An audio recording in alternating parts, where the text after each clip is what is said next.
That is the most widely prescribed drug in this country, and I believe in the US also. But the list of problems accruing from long-term use is beginning to grow and is serious. Cancers, dementias. But the other thing is that once you're on it, it's really difficult to come off it. And that's not all. We use far too many antibiotics, and that's becoming a serious health issue now because the number of people dying from antibiotic-resistant infections is beginning to rise dramatically. It's quite frightening. So are there alternatives on this table that I should also consider as a form of medicine? Oh, yes. And most of the ones I'm going to be talking about have a pretty immediate effect. Now, have a bite of this. Whoa. For almost 50 years, Dr. Simon Mills has pioneered how we think about natural medicine, earning global recognition as one of the most respected and influential herbal practitioners of our time. These things have medicinal properties. So let's start with dark chocolate. In terms of long-term brain health and cardiovascular health, that's one of the best medicines around. Really? Oh, yes. The next one is garlic. And in some parts of the world, they use garlic instead of penicillin. In fact, there was an old trick where if you had enough garlic breathed on a petri dish, and you could kill various pathogens just by your breath. Wow. And then there's this to reduce your cholesterol levels. This can really help with your eyesight. This is your blood flow, gut health, cardiovascular health. Now, this is one of the ones to watch in terms of long-term brain health. Rosemary. We actually did a clinical trial on this, and all you need to do is press it and sniff. So you can see why some of this stuff already is powerful. Now, we have more to go through, and this is where it gets interesting. There's a lot of people listening who will want to hear this. Coffee. Oh, God. What do I need to know? So,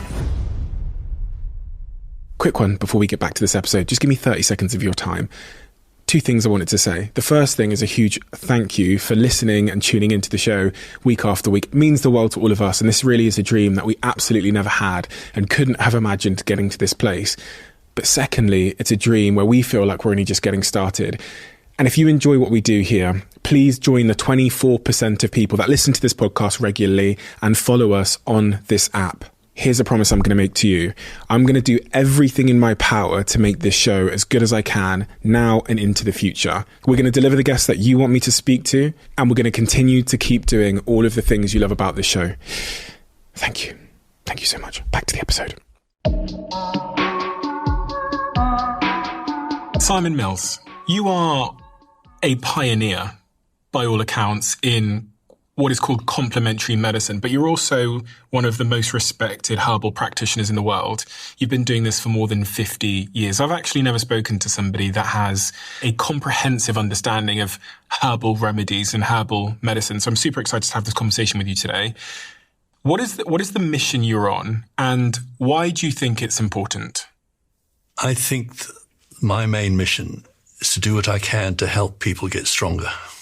I sometimes say that, the world is pretty rough out there. I can't do anything about the sea and the waves, but I can help you to build a better boat that can sit better in the water.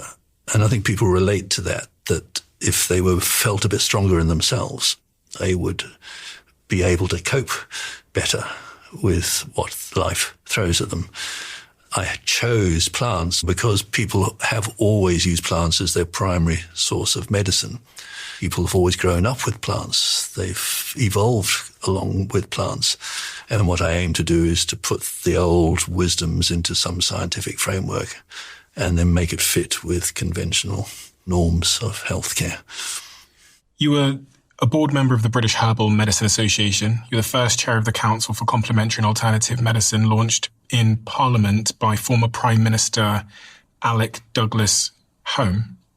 You led a major European Commission project on herbal medicine involving over 20 centres across Europe.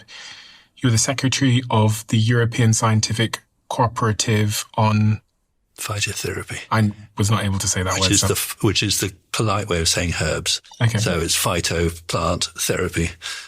I think when people think about herbal medicine and using plants as a form of medicine, they think of tribes and they think of, sort of ancient Chinese traditions. And I think, the modern Westerner thinks of pills. Yes. When they think of medicine. Yes. What is it that we've lost? Is there like a lost wisdom? Yes.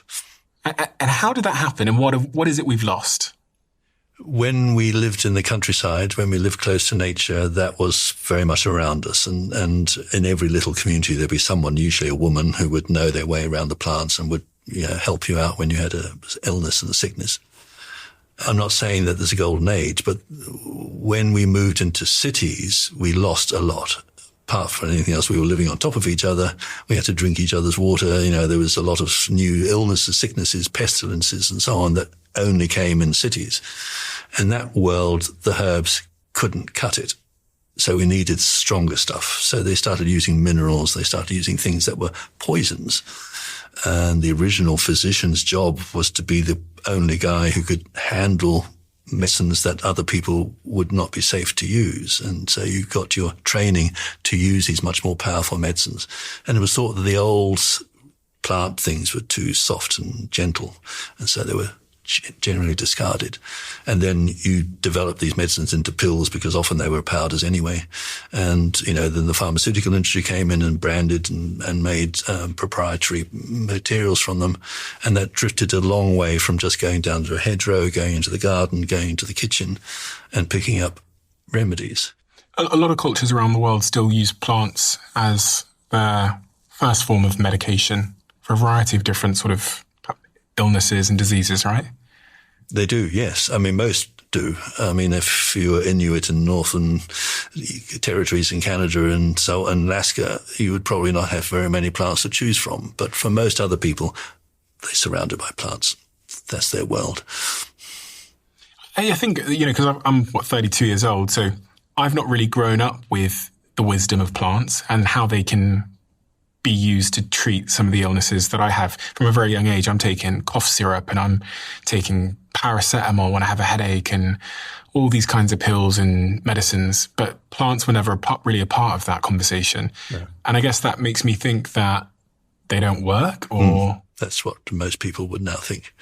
And one of the points of this conversation now is to point you to ways in which they can and to show you how you can figure that out within a minute or an hour. Most of the ones I'm going to be talking about have a pretty immediate effect. So we now think, if you take a herb, it may take months before anything happens. When I see a patient, my usual request to them is, can you call me tomorrow to let me know how it's going? Because things happen so fast. And if you're up for it, you can do a couple of taste tests and you can see why some of this stuff already is powerful. What is it that you know from the 50 plus years of work that you've done working with plants as a form of medicine that the average person on the street doesn't know? How close we are to having I think life is a miracle, as I said in that early encounter. And we can realize the miracle within us if we just trust it. I've got a few guides to what I call health empowerment, things that you can do yourself at home just to begin to understand what's going on in here and to nourish it.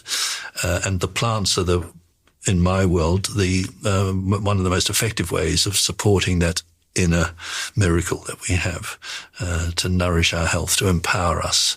I sometimes think that, medicine is extraordinary. I mean, we now live with cancer. We used to die with it. Almost all the major illnesses of the past have now had treatments for. But, if you've got a chronic condition and you're still left with yourself and you're maybe not feeling so good in yourself, I sometimes think that a lot of medicine is a bit like fast food delivery. We have a meal brought in because it's convenient, but that also de-skills us. We've stopped learning how to cook even. I remember going to New York back in the 80s and surprised to find that so many apartments in New York didn't have kitchens because everyone went out to eat. And I thought, gosh, you're losing all those skills of making food and enjoying it and sitting it down over a table. I think medicine, we use far too many antibiotics. We use, these PPI things called Omeprazole for our acid reflux, the most widely prescribed drug in this country, and I think US also, mostly unnecessary. We use a lot of anti-inflammatories just because it's sore, without asking why is it sore, and why are we suppressing one of our body's main defenses, because inflammation is a defense. So these are things that you learn as you get into this world, that a lot of what we think are problems are solutions waiting for support. Because I think most people would think that is medicine and that is a food. That's food. Yes. Well, you're right. Medicine, food. Yeah, you're quite right. That's medicine, that's a food. What I'm saying is that there's a spectrum. And we may talk about that raspberry because it's red, and we might talk about the broccoli because it's green, and there's oranges, colors there. All of these colors actually have properties that are actually quite valuable properties for our circulatory health, for our gut health, our brain health. And the more the science is looking at it, the more amazing it's looking. These things have medicinal properties. So you're saying that this is medicine as well? Yes. Not Let just food this. be thy medicine is what old Hippocrates said 2,000 years ago, 2,500 years ago. Is it the Chinese that are particularly big on herbal medicines? Yes. Almost anywhere. I mean, there's only 5 countries in the world that are not big on herbal medicine. And I'll tell you who they are, and you can see if you can draw your own conclusions. UK is 1. US is the 2nd. Canada is the 3rd. Australia and New Zealand.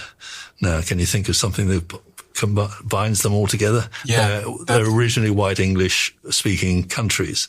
If you go across to France, the channel here, go to any pharmacy, most of the medicine stocks on the pharmacy are herbal.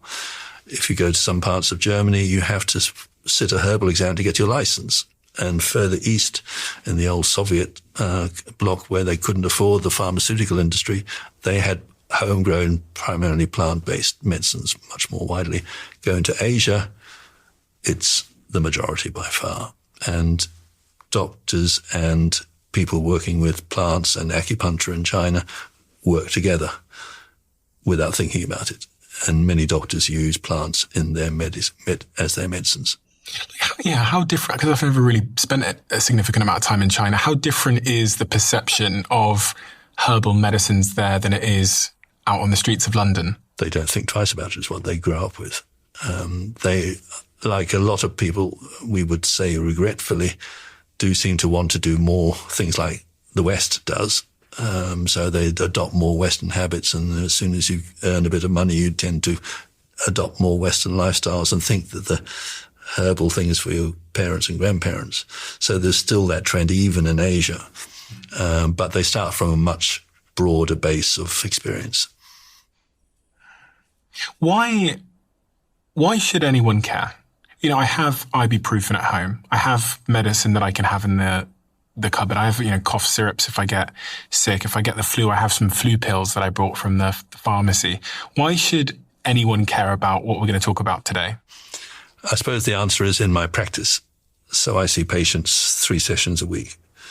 And these are people, most of them have been around the block. They've had treatments for their conditions, sometimes for many years. They're often living with chronic complex conditions, and they're sore, they're tired, their energy's gone. They've been told that we can't just keep taking the pills. We've done all the tests. There's nothing else we can do. Time and time again. That's when the cookie crumbles, because then you realize the ibuprofen and the quick pills ain't doing it anymore. There's a bigger health need that needs somehow fixing. And that's when they come to me as a practitioner. And I give them things that they can see improving their health, their sleep, their eating, their whatever it is that's not, their energy levels, whatever it is that's not playing properly. I see myself as a fine-tuning or upping the performance. When someone comes to me and they say, I've got whatever it is, arthritis or skin disease or whatever, I will politely take all the notes down, but that's not what I'm interested in. I'm interested in where that came from. What is the misbehavior? What is the poor performance that explains why all this happened? And often you find they had pneumonia at the age of 3, or they had glandular fever at the age of 15 or 16, and things took a turn then, and you can see the trail. And often what I'm doing is going backwards and fixing things that weren't fixed back a long time ago. Working on digestion particularly, because that's where we work. Kidney function, liver function, circulation, up to the brain where we're dealing in that area. So we're looking at the performance of the body, and it's only when it doesn't behave that you notice the need to doing it. How many patients have you seen in your career, do you think? Thousands of patients? I would say upwards of 10,000 each for an hour or so at a time to start with, so we get deep into the story and then rolling on. At any one time, I've got 200 running, I'm actively treating, and a couple hundred. And what are the range of illnesses or conditions that those patients have had? And when you think about the most remarkable or most interesting case studies, the most reliable case studies that you have, what are the conditions that are at the center of those case studies? Have you got a medical encyclopedia anywhere? I'm going to write down the key ones. No. I mean, it's literally, I don't know if I've seen everything in the medical encyclopedia, but I've seen most things. I mean, literally everything comes in, because mostly it's chronic anyway when they come and see me. And it can be anything. I mean, about a quarter of my patients are living with cancer. So that's one big group. I'm not treating the cancer. I'm helping them to live better with whatever it is they're dealing with. About another, at least a third, a bit more, living with chronic inflammatory disease, autoimmune diseases, Crohn's, ulcerative colitis, psoriasis, things that are more complicated than you can shake a stick at. And again, we're not dealing with the end result. We're looking at what may be leading up to that and seeing if we can improve underlying functions. But literally anything can come by. Is there particular case studies of patients that you've worked with that stand out to you, that you're most proud of, or that were eureka moments in your own sort of journey? Most of my stories are like journeys. So you see little steps, and you're with somebody often for a long time, and you just see changes in the way that they change over the weeks and months. So, to say I've got an instant eureka moment, I've pulled together a few stories just knowing I was going to come to them, and just they're a motley mix. And in fact, I made notes because it's sometimes better to remind myself of the sort of things I did, because each of these patients will walk out with 5 or 6 or 8 different plants, and the reason I put them together is because they have a unique story. So probably the one with the most complex one is someone, all the names have changed, by the way, someone called Heather, who's 65, and she had a really severe complex condition called erythema multiforme, which is a complex skin disease that's really distressing, very upsetting. What we know about it is that it's linked possibly to other infections. So we actually spotted Mycoplasma pneumoniae as likely implicated. She had previously had a lot of lung damage. In her youth, she had early pneumonia, and she was diagnosed with a chronic obstructive pulmonary thing, bronchiectasis as it happened. Then she got COVID badly, and most of her trouble started after that. She also had vitamin B12 deficiency, pernicious anemia we call it, which is an autoimmune problem of the gut lining, stops the vitamin B12 being absorbed. Those were in her background story. The lungs, because it was the earliest and probably the main factor, were first my focus, and the second was what was lining the stomach, because most inflammatory problems start down here. So I ended up giving her something that was a combination of remedies for the gut lining and for the lungs. And almost within a week or so, the itching of her skin subsided. I just happen to think that was the reason I remember it, because it's unusual to get such quick results in such a complex condition. But it's a reminder that if you can find the right button, then quite big things can happen. I was lucky to find the right button. And progressively, over the ensuing few months, the skin problem disappeared to the extent that she was my dream patient. She said, "I don't need your herbs anymore." That to me is my biggest reward, that they can move on. They don't need help anymore. It sticks in your mind because it was a hugely demanding condition that got better without, and had been going for a long time. It had been going 3 or 4 years by the time she saw me. And it resolved very quickly with what seemed to be totally irrelevant treatments, but there was a rationale for them. Karen, 37, panic attacks, major anxiety problems. Heaven knows, there's a lot of that about. It turns out that when she was hospitalized when she was 20 with jaundice, which is a liver problem, all the processing, all the detox processes are in the liver. It's the gateway from the digestion. It handles emotions. It handles the immune system. It's an amazing organ. It's self-correcting, by the way, so it fixes itself very quickly if you give it the right nudge. She had jaundice, so immediately a little bell goes off and at an age when that could mean long-term liver damage, hepatitis. She's ended up with very little appetite. She feels full easily, gains weight easily, and often feeling nauseous, which is definitely a sign of liver distress still. Menstrual cycle's very erratic.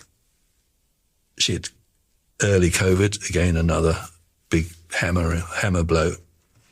And the COVID was before her main symptoms of panic attacks set in. So I use that as an example of the way in which what goes on up here in the brain is linked with what goes on lower down in the gut. Interesting point. When we were living in caves, the best place to be was in the cave because outside was dangerous. The only thing that got you out, hunger. And when we look at the way in which the cells are, the machinery inside the cell, we find that the mechanisms managing anxiety are the same as the system managing appetites and food processing. So the idea of linking anxiety with metabolism is basic. This was an exact answer. So the mix of herbs that I gave her had nothing for the anxiety at all. It was all to do with metabolism. And so it included milk thistle, barberry, an oriental herb called bupleurum, artichoke leaf, and an Indian remedy called gymnema, which is called sugar destroyer, which reduces your hankering for sweet. First goal was to manage her sugar cravings, because that seemed to be a key part of what she was saying, and to improve her liver functions. This was very quick, and she became more settled over several weeks and months. Then the next thing that happened was her menstrual cycles became clearly where the trouble was, and she was most likely to be distressed around the period. So we shifted to include women's remedies, which were then included in the mix to help manage the hormonal ebb and flow around the menstrual cycle. And 3 months, which is the normal time for cycles to begin to turn, her cycles began to steady, and so did the rest of her symptoms. Nothing to do with anxiety, just dealing with these core functions. So there's a couple of examples of, how we approach things differently. If Karen had gone to most other practitioners, she would have had something for her nerves. I do really want to talk about, you use the term women's herbs? Women's, yeah. Women's herbs. I do want to talk about that. And I do also want to talk about fertility in the menstrual cycle and things like PCOS, because I'm super interested in that, which might surprise some people. But obviously there's women in my life that struggle with those things. So I do want to get on to that. I think a second ago, you pointed at the stomach when you said that we treat down here. Yes. Is that really the place to start to understand? Well, it's a place to start plants, because that's where they go. So tell me, what do I need to know about this region, the stomach, the gut? Wow. In order to have a sort of foundational knowledge, so that we can then start talking about ibuprofen, painkillers, fevers, all these kinds of things. Well, very simply, we think our intelligence is up here. We've got a brain here. Yeah. As soon as you swallow something, until it comes out the other end, we have no control over what goes on down there. Decisions are being made as the food traverses down the tube, and there's a long tube. It's about 20 feet of small intestine that has to go around, and then like another 2 or 3 feet of large intestine. It used to take about 18 hours to go through, and we now, because we're sedentary, we take longer. But all that time, intelligent decisions are being made by the digestive system, what to do with this, what to do with that. And the lining of the gut is full of sensors, receptors we call them, that are picking up chemical cues and responding. So as the food changes, as it's digested, as the bile from the liver comes in, it's picking off these signaling devices and switching on a whole series of metabolic, hormonal, all sorts of other functions, all controlled, major choreography going on here, without us even knowing about it. And then, just when you thought this was wonderful, you add something called the microbiome. Now, when I was at school, and it was a long time ago when I was doing medical sciences, there's the bowel flora, and they help with digestion, vitamin K, one or two other things, they might be quite useful. Now, the microbiome runs the show. And it's huge. We thought we knew what the kidney did. We thought we knew what the heart did. We thought we knew what the brain did. We know they only do it because they work with the microbiome. It's running the show. And the microbiome is the billions of bugs in our gut. Trillions. We've got more of those little critters than we have of our own cells, so much more. So they are huge. They've got about 100 times as much genetic capacity as we do. We've got more bugs in our gut than cells. Yes. So we're we're walking gut bags, yes. We're walking bacteria. Yeah, there's more bacteria than there are us. I mean, it's a bit of a gobsmacking thought. And, obviously people want, no. I mean, the bugs will keep them there.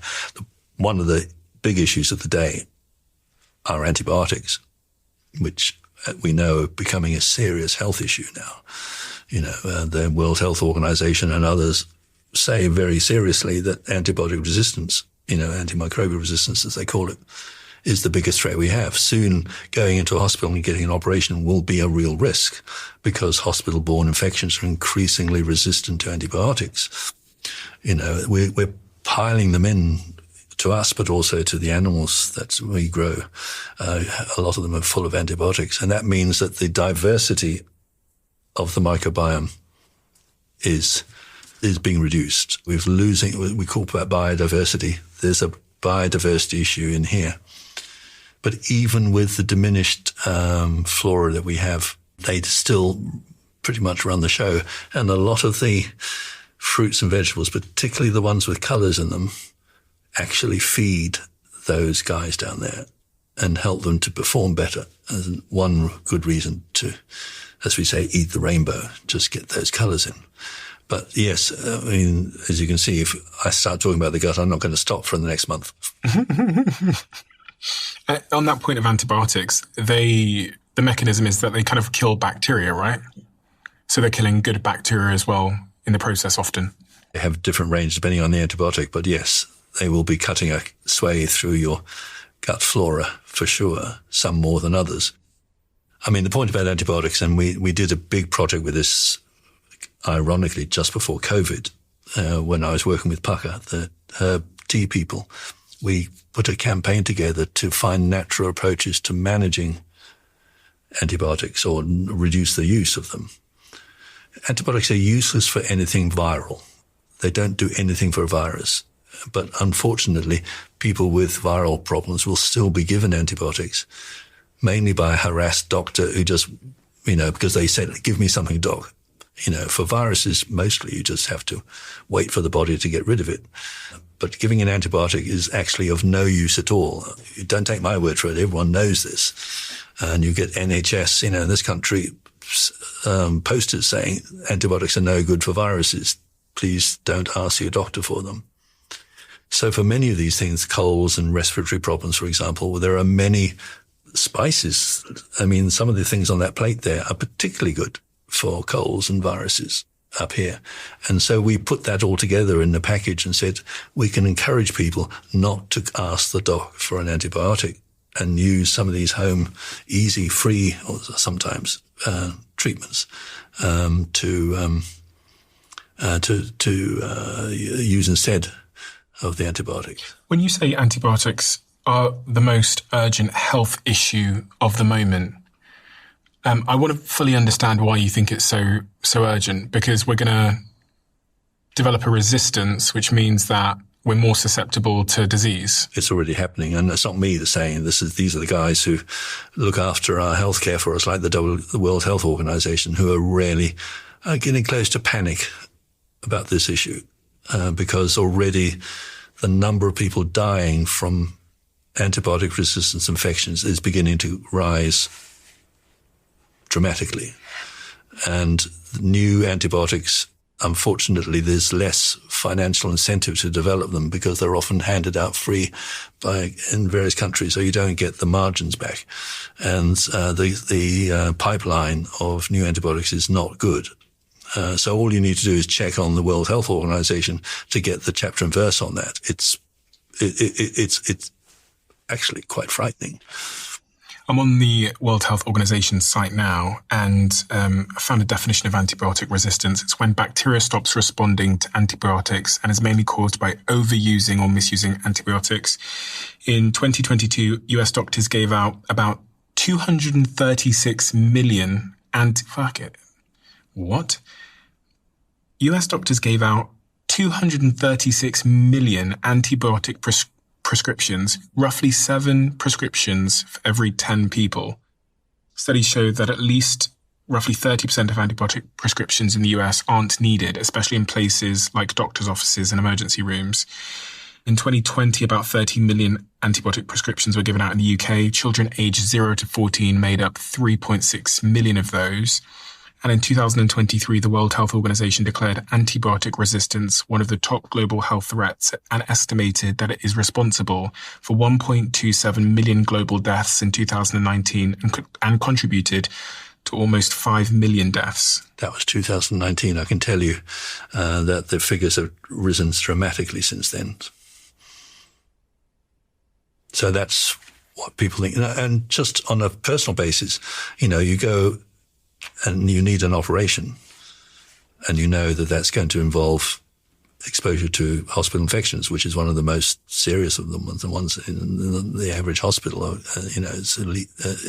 There's some of the most lethal ones there. Increasingly, that is going to be a risk, that you get something that you can't treat. You're not saying don't take antibiotics. No, I'm saying take them carefully.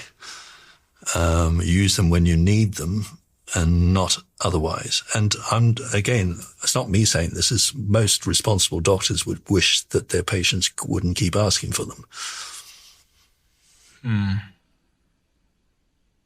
So there's sort of 3 things that I've been able to ascertain as risks of misuse or overuse or inappropriate use of antibiotics, which is the impact on the gut microbiome, that you're contributing to the rise in antibiotic resistance, and those are the main things.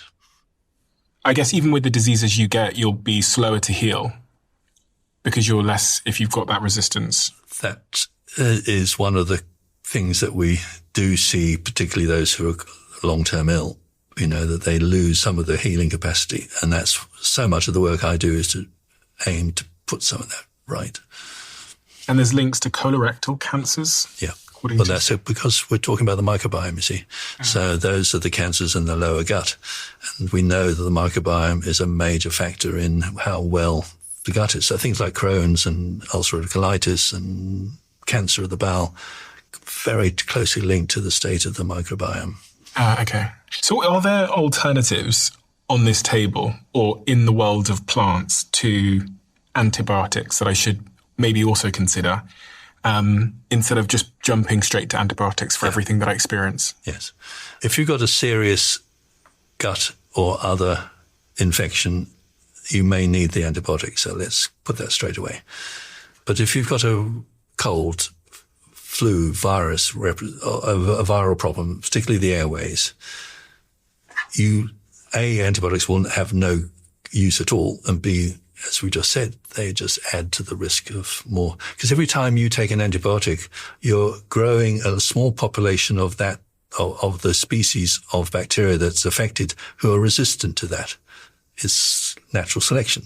Though you have 1,000 little bacteria, that's a small amount by their terms, and you kill 999 of them, the one that survives will then become 2 in 20 minutes and 4 in 40 minutes and suddenly become a new population. And, I duck that bullet. And so that group of bacteria will already be resistant. So we're creating resistance every time we use an antibiotic. So let's try and doing something else, shall we? So let's say you've got a cold. You're feeling the cold. It's got a good name, by the way. So cold is one of the things you feel when you've got a cold. And that's interesting because in former times, we didn't have tests. We didn't have laboratories. We didn't have paramedics. We didn't have people poking things in you. All we could know is what it felt like. And when you've got a cold, you often feel cold and you feel chills and you want to wrap up and you want hot water or you want to have a hot bath. All that in the old language meant that you were cold. And what you needed to do was to heat up. Now, you take this fella. This is ginger. It's grown widely around the world. In its original Asian form, it was made extinct around the time of the Romans. So popular was it. And ever since, all the ginger since of this species has got to be going from rootstock because it no longer seeds itself. So this has been the most valuable natural commodity ever. In its dried form, worth more than its weight in gold. And, the reason why all those Europeans ended up in Asia, running India and the Dutch and the Indonesia and so on, is because that's where these things came from. That's where the spices came from. And so we decided, like good capitalists, to go and control the business. So ginger became very popular over here because we don't have nothing like it over here. The nearest thing we got is horseradish, which I promise you is no substitute for this. So how do we use this? We've got a knob of ginger here about the size of your thumb. That's about a good dose. You grate it, fresh ginger, into a mug. Can you do that for me? We've got a grater. I've got a grater there for you. So we've got here a piece of ginger, as I say, about the size of your thumb. The thumb's a good measure because it's your measure. So if you're a small person, you'll have a small thumb. But I'm a bigger person, so I'm going to use... And you literally, it's making a bit of a mess here, but when you're doing this at home, you don't mind a bit of mess. So you're literally grating, and it grates nicely, doesn't it, into a mug. And let's say that was the whole thumb. I don't want to take up too much time on this. And then the one thing that works brilliantly with ginger is cinnamon. Now, this is cinnamon you buy in any shop. It comes in different forms. There's one from China called Echinacea, which looks like one big curled bark. Yeah. If you look at this one, you'll see that it's tightly wrapped with lots of little filaments in it. Yep. That's the one you go for. It's more aromatic. And you either grate that with, if you've got a spice mill, or you take a teaspoon of it. Let's say there's a teaspoonful, and you put that in your mug. So that's ginger and cinnamon. Ginger and cinnamon, that's it. Then you add your hot water. There.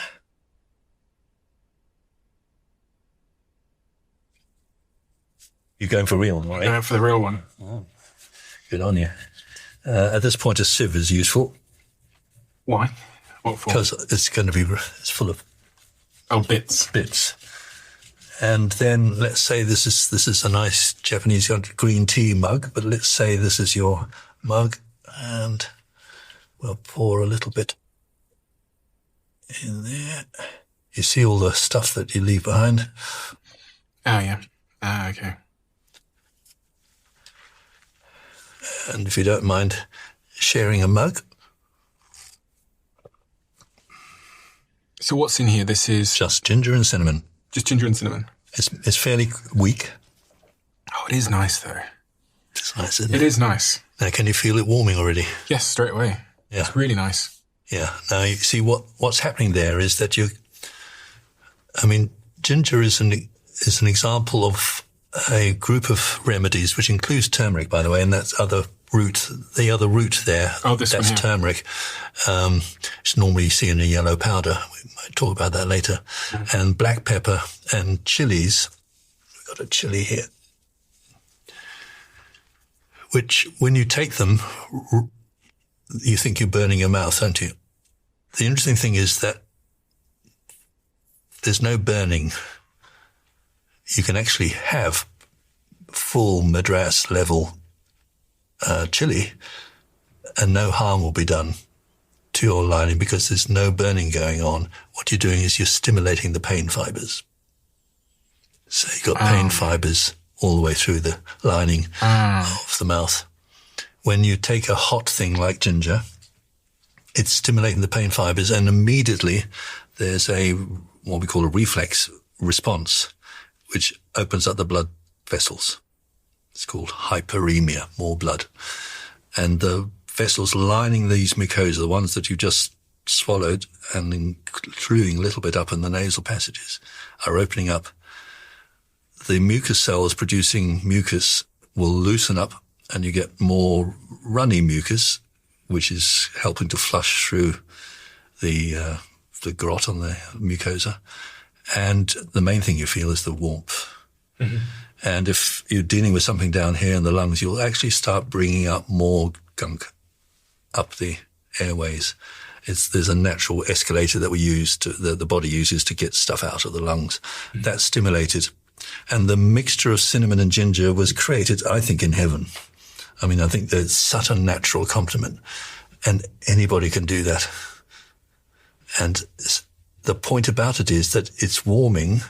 And in the old days, that was the key thing.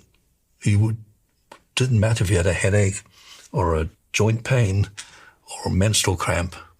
If you wanted to put a hot water bottle on it or heat it up, then that was a cold problem. And putting a heating medicine would begin to make a difference. So you can use the same thing if you have a headache and you want to put a hot pack on it. If you've got a menstrual cramp and you want to put a hot water bottle on it. If you've got a joint pain and you want to put a heating liniment on it, you can use the same thing. Ginger with just cinnamon. Because it's heating. And that's simple, old medicine. So when you're experiencing different types of pain or a cold, then cinnamon and ginger are good. I think my cough... Well, only if it responds to heat. Now, if you want to put an ice pack on, I mean, the old doctors, when someone came with a migraine, would say, tell me, would you prefer a hot pack or an ice pack for your migraine? And migraine sufferers generally split 70-30, preferring heat to 70, but a third of people with migraines actually want a cold pack. You don't use ginger for that. You use cooling remedies, which we might come on to later. Okay. My girlfriend, she drinks ginger tea all the time, almost every day. Yeah, she likes the heat. She likes the heat. Yeah. She drinks it before bed as well. Can help with sleep if that's the way it goes. I mean, people are different. And there are some people who can't take ginger at all because their stomach objects, or because it, literally heats them up too much. They get stimulated by it. But that's where the individuality comes in. Okay, so any condition where I might be looking for heat, ginger and cinnamon. First place to go. First place to go. Yeah, you could, if you wanted to be Tex-Mex, you can take the chilies. As well. We think of them as a much more extreme version of the heating. And, remind ourselves, it was only when the Europeans discovered Americas that chilies became used over here. Can you imagine an Italian meal without tomatoes and chilies? But in the old days, there were none of those because they all came from America. But chilies were the American equivalent of ginger, used for the same purpose. So if someone comes to you and they say, Simon, when should I use chilies as a form of medication? What would you say? First of all, I don't know yet. And, if I'm dealing with someone at a distance, online or on the phone or something, and they say, what should I try? I said, the first thing to do is you figure it out. You could start with herbal teas. You are, are you? I'm going to drop it into here. Is that a bad idea? Yeah, no, go for it. But you should notice that should be quite a hot one. I will suggest that they start with herbal teas, because herbal teas are a very low dose, but they'll allow you to figure out what suits you. And you can divide, as I was hinting at earlier, old medicines were often divided into those that were more warming, that we would now call stimulating circulation, and more cooling, which we would now translate as stimulating digestion. And depending on which of those you prefer would really give me a clue. So if you were looking at warming remedies, it could be ginger tea, it could be fennel tea. That's a warming remedy, or it could be cinnamon, or any of the spices. Cardamom is one of my favorites, by the way. I use cardamom. This is the cardamom pods inside are little black seeds. Absolutely lovely taste. Do you know cardamom? Have you tried it? Not really, no. Oh, have a bite of that. Do I just bite the seed? Yeah, just bite into it. You don't just get a hint of the taste. In many parts of the Mideast, cardamom is one of the main flavors, things like coffee and so on. Reminds me of, I was going to say Indian food that I've had. Yes, used a lot in India. And in China, it's a convalescent tonic, so they use it when people are building up their digestion after being ill for a long time. They will often use cardamom. It's one of my favorite remedies for that, when people really run low, their digestion isn't functioning. It was appeared in one or two of these stories I've got here, because I prefer that to most of the other spices when I need warming, as I said before, but also sustaining and nourishing. So you ask them, do you prefer teas that are warming, or would you like something more cooling? And now one of the most cooling remedies that people know about is this, which is mint. That's spearmint. The best one is peppermint. Ooh. It's got a lovely smell, hasn't it? Yeah. That has always been thought of as cooling. And it's a simple test. Would you prefer ginger or peppermint tea? And already you're beginning to narrow things down a bit. The main cooling remedies throughout history, from the very beginning, and in every part of the world, you'll find them saying exactly the same thing. The main cooling remedies, so-called, are the bitters, and they taste rarely bitter. When you say cooling, you mean I feel hot, so I want something to cool me down. That's right. And there's certain conditions where I'll feel hot. Fever. And they were often used to manage fever. Okay. And you remember when we were young, we were told, if you've had a big meal, don't go swimming. Oh. You weren't told that. I can't swim, so. No, there you go. The advice but that was one of the things that, some of us in my generation at least were always remembered. We were told, if you've got a big meal, it's not a good idea to go swim, because the blood's moving into the digestion, and you won't get as much as you want where you need it in the limbs. And that's, it's true. When you're digesting, a lot of blood investment, shall we call it, is going into the digestive system, because there's a lot of work needed to break down this food, turn it into something useful. It is an investment. You put a lot in, get much more out. But what it means is that digestion is all about, I'm just being a bit loose here with the language, but it's not about language. It's like bringing blood into the core. When you've got a fever, the blood's all charging around and your body temperature's going up, which is great, because fever actually is a defense measure. When our body temperature rises by a couple of degrees, our white blood cells, the ones that are doing the legwork, 2 or 3 times as active. So fever is what the body uses when it needs to bring out the big guys, bring out the fight. There's a slight design problem. It's almost as though, the creator put a purposeful fault in the system, because a lot of fever comes from the gut. They get gut infections. That's one of the main places. And at that moment, all the blood's going out here, and you want more of it going in, more digestion, if you like. So when you take a bitter when you're taking a bitter, you're actually triggering taste buds up here. A bitter? A bitter, something that tastes bitter. Are there any plants that are bitter? Yeah, bitter plants are very common and were highly valued in the old world. In our times, probably the most bitter plant that people used in European terms was something called wormwood. Now, you may not be familiar with that word, but the French for wormwood is vermouth. And you think of the use of a drink before a meal.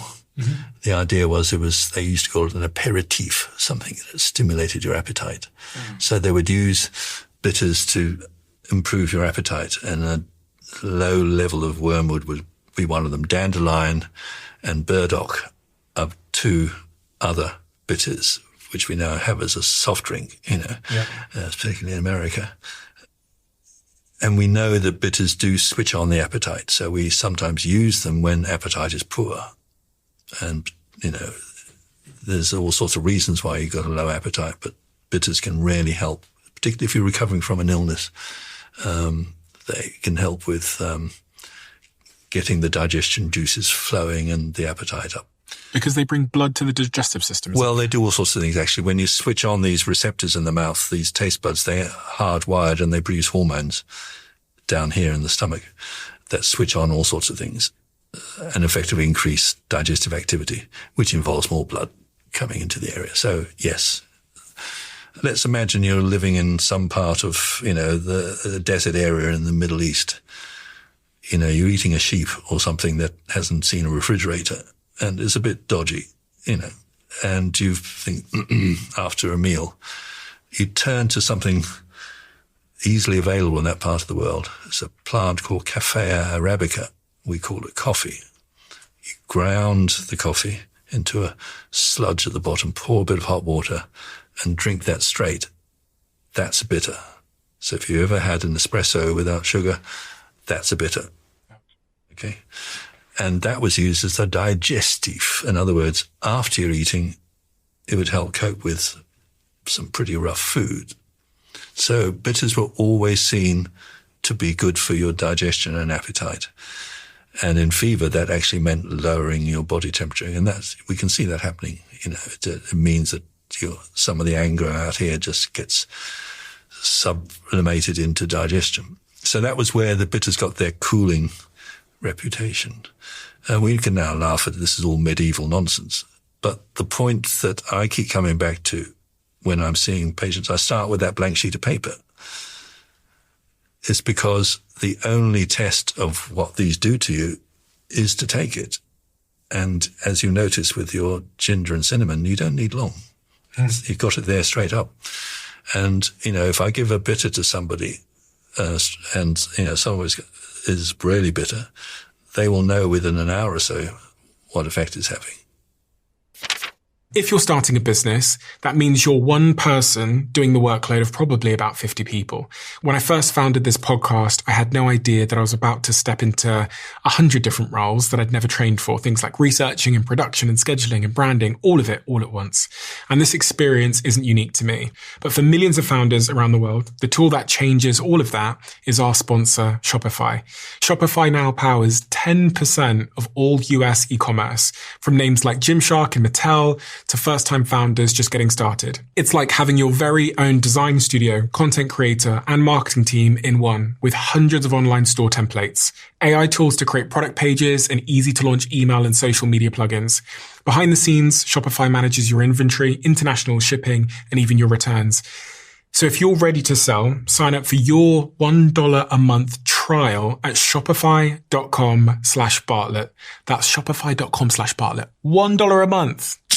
No way.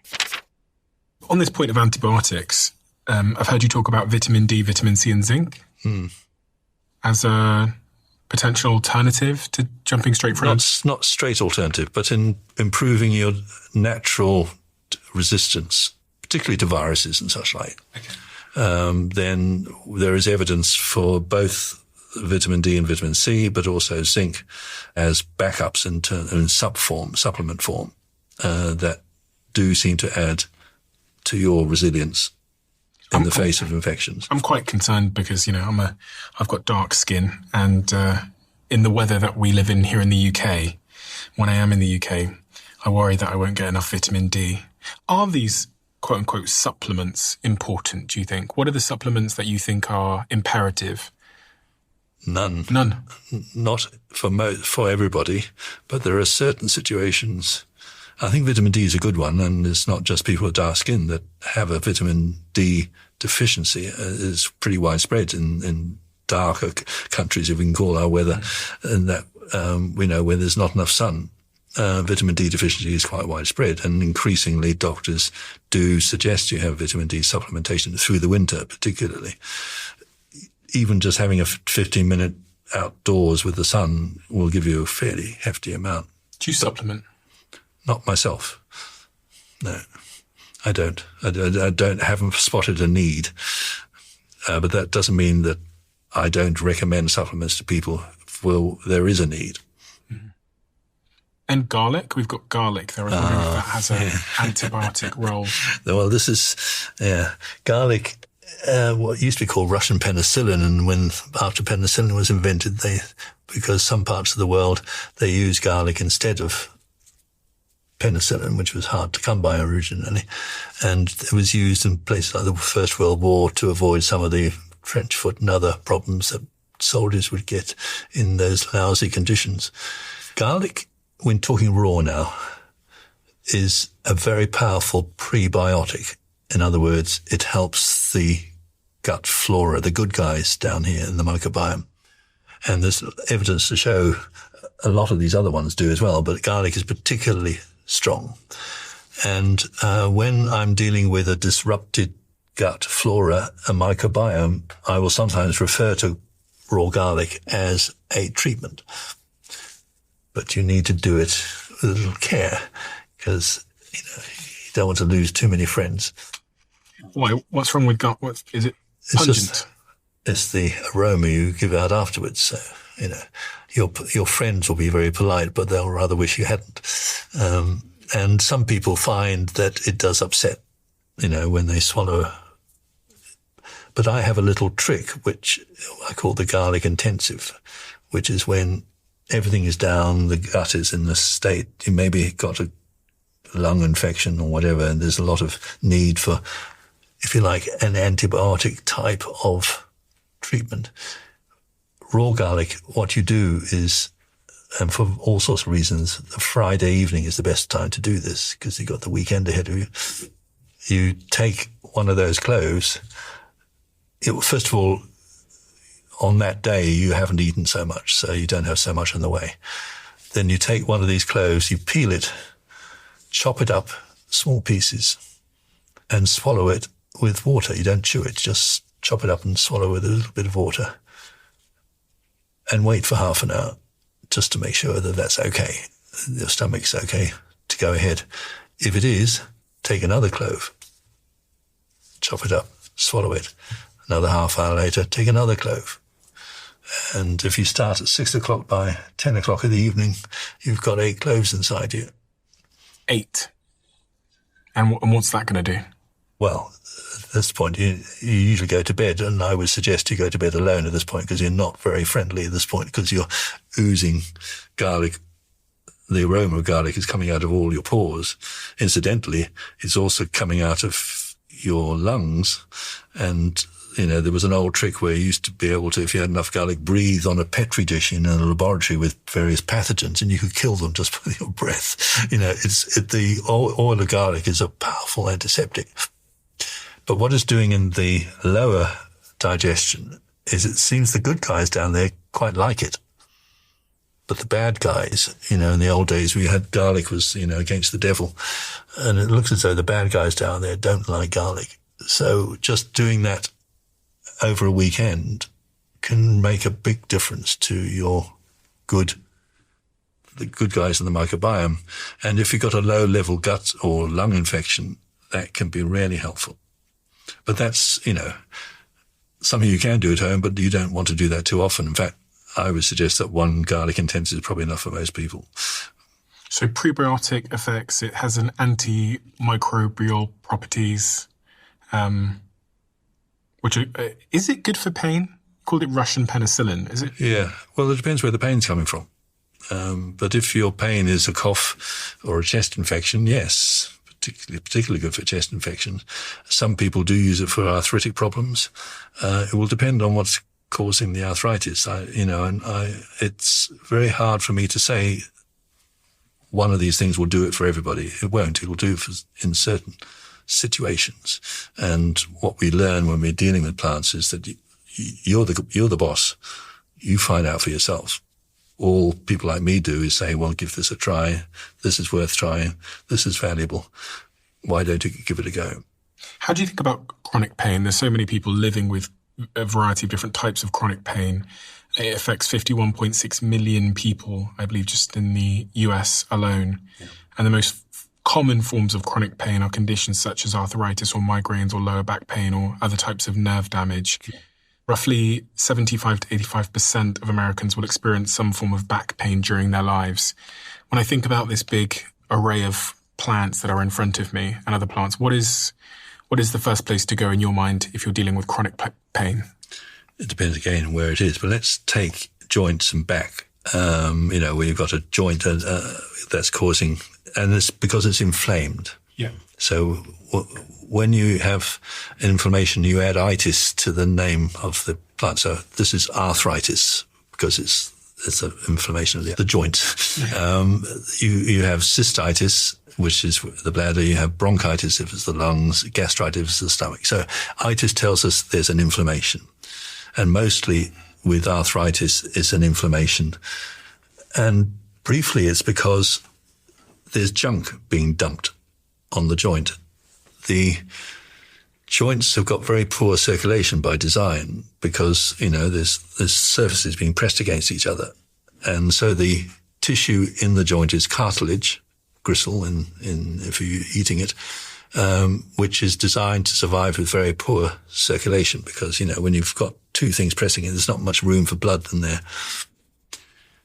So if there is metabolic waste, let's call it junk, in the system, it's more likely to come out in these places where there's poor circulation. I sometimes think it's a bit like a U-bend under a basin. If there's any stuff in the sink, it's going to come deposit there. So I think of joints as a bit like a U-bend. So the first thing that people did with a joint pain, an inflammation of the joint, was to help to clean the joint, bring more blood into the area. And that's what the inflammation is doing. It hurts like billy-ho, but what it's doing is bringing more blood in by brute force to do what I was just saying. But if you were to put on a mustard plaster or a cayenne plaster, a cayenne pepper plaster, which you simply put on the outside, and you can buy these in pharmacies and so on. It's called capsaicin, beg your pardon. It's a standard prescription dressing for a pain. What it does is it brings the blood in directly, and that means the inflammation doesn't have to do it. And the inflammation is sore, what you're doing isn't. So by definition, you're reducing the pain level. That's an example of using plants in a creative way, which people always did. They used to do that back in the day? Oh, yes. Yeah, I mean, if you go to North America, the native populations would regularly use cayenne as their salve for bad joints. In Europe, it was mostly mustard. Then we're talking the yellow mustard, the one that's strong, used as a plaster over a joint. And if you've got arthritis in your fingers, and this is something anyone can do with, suffering the pain here, use a mustard bath, put your fingers into a dilute, warm solution of mustard. And it's amazing how quickly they ease up. Or you could put a plaster on a hip or whatever. People always did this. Have you seen this work in your practice? Oh, yes. And I often recommend it to patients and they keep reporting back. It really makes a difference. I think I worry about lower back pain because I spend so long sitting down. And I've got low back pain too. Really? And I didn't use herbs very much for that. What did you do? Well, it was a long story, but there was a very good West African combo called Ocibisa, which I saw back in the day when I had really bad back, and the music got so into me that I loosened up and began to jive and dance around and realized that my back had gone, and it stayed gone for decades. It's just unlocked a knot. So that wasn't any herb, that wasn't any plant. Dancing. I mean, letting the music get into you. What's the difference? Well, when you feel the music running through you, you're just moving in with the beat, that loosens up a lot of knots. I don't just do plants. I talk about breathing. I talk about exercises that you can do for yourself. And sometimes when you've got a joint pain, it's locked, and you can find ways of loosening that joint. Ibuprofen. Yes. People reach for this all the time. I mean, I was looking at some of the search trend data for ibuprofen, and it is absolutely exploding. Yes. That's the search graph for ibuprofen. Yep. It is, but it's one of the most widely used drugs in this country. Mm-hmm. It's obviously because it works. And it's based on a plant substance called salicylic acid, which gave us aspirin. And we still use the basic molecule to create what we call non-steroidal anti-inflammatory drugs, or NSAIDs, and ibuprofen is one of the most widely used of those. And basically they cut the inflammatory process, just cut it. And so the inflammation just diminishes. Which is good, right? Well, if it gets rid of the pain, it is. But there's always a follow-up question. Why was that inflammation necessary? Because inflammation is a defense. It's one of our most powerful defenses we have in the body. And whenever someone is saying, I need ibuprofen, my next question is, what can we do to reduce the need for the inflammation?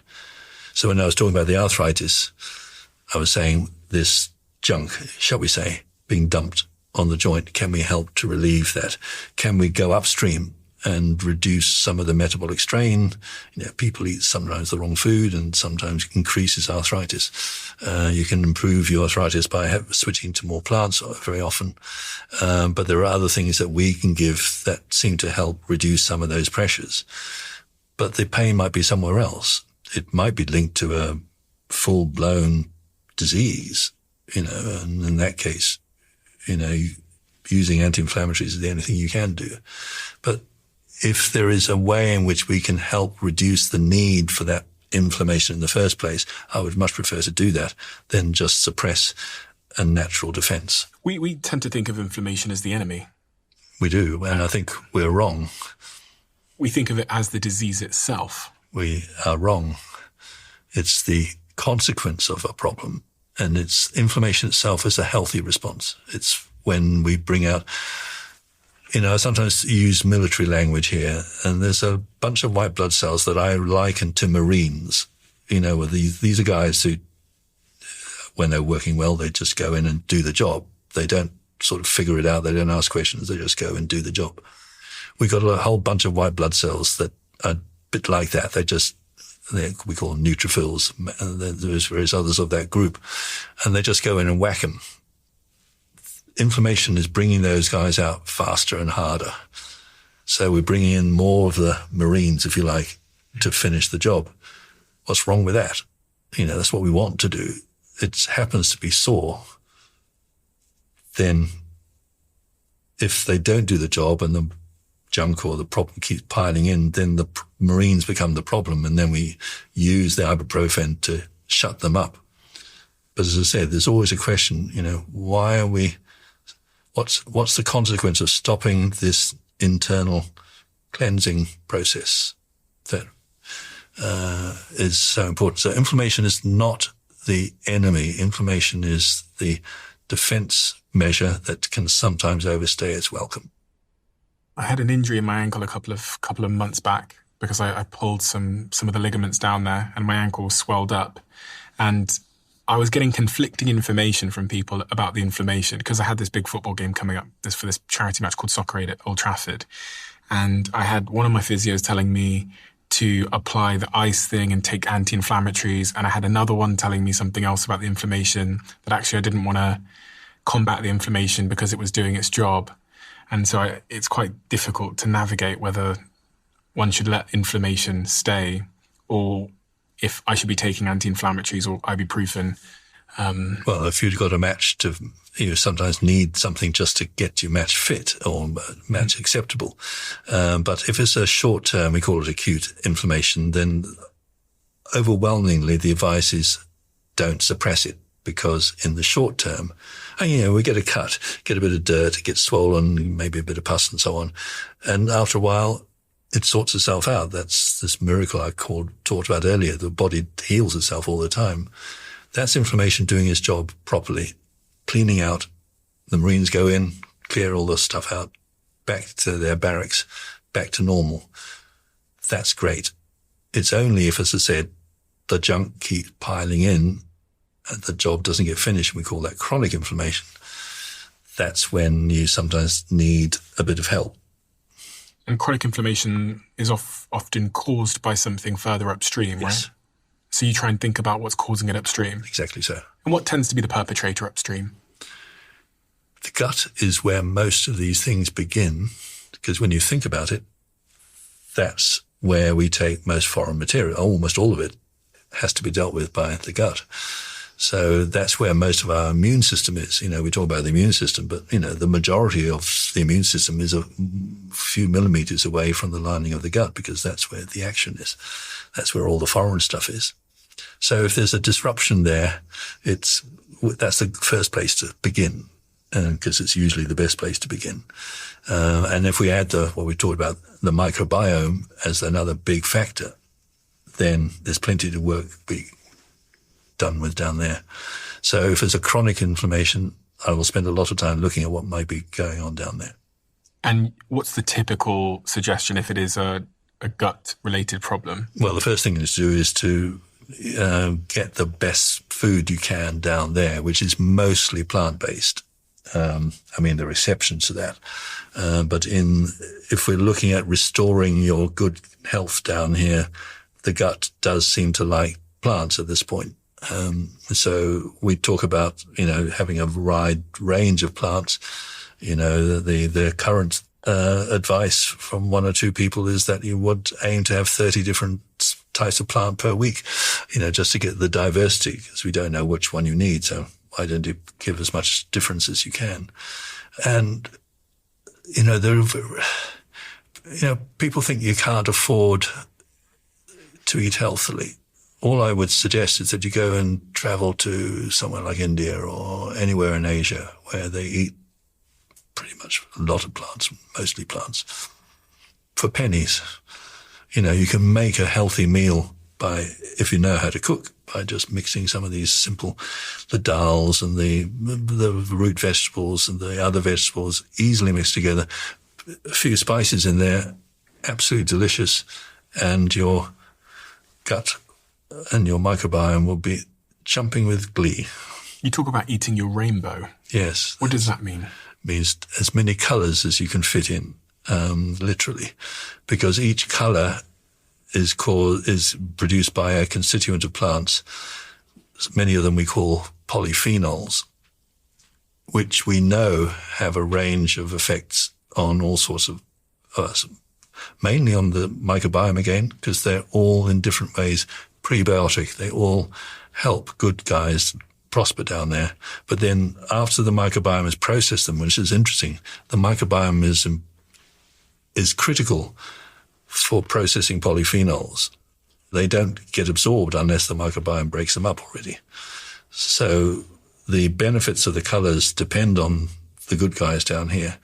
When they get into the blood, they start doing all sorts of wonderful things to the lining of the blood vessels, for example, up into the brain, where we got what we call a blood-brain barrier, which is actually a very exciting interface. The polyphenols, the colors, all have well-established mechanisms that improve the health all around the body. So simple. If you've got a child who used to say, eat your greens, we now say, eat your rainbow. The more different colors, the better. I wonder if that's why they put so many artificial dyes in junk food. Well, I wish they wouldn't. To try and trick our brains into thinking it's, I don't know. No, there's nothing quite like the original. In terms of fruit, Yeah. what are your favourite fruits to sort of recommend people to eat and why? Probably if you wanted to have a top list, the darker the colour, the better. So we talk about purples, and I'm pleased to see that your team has found a purple carrot there. And we remind ourselves that most vegetables were purple once upon a time. If you think of maize, in the sweet corn and the maize that you grow in the Americas, that mostly was originally purple. And we bred the purple out because it didn't look so appetizing. And we're probably purple deficient. I think we could do with more purple in our lives, because the purple and blue color is something called anthocyanins.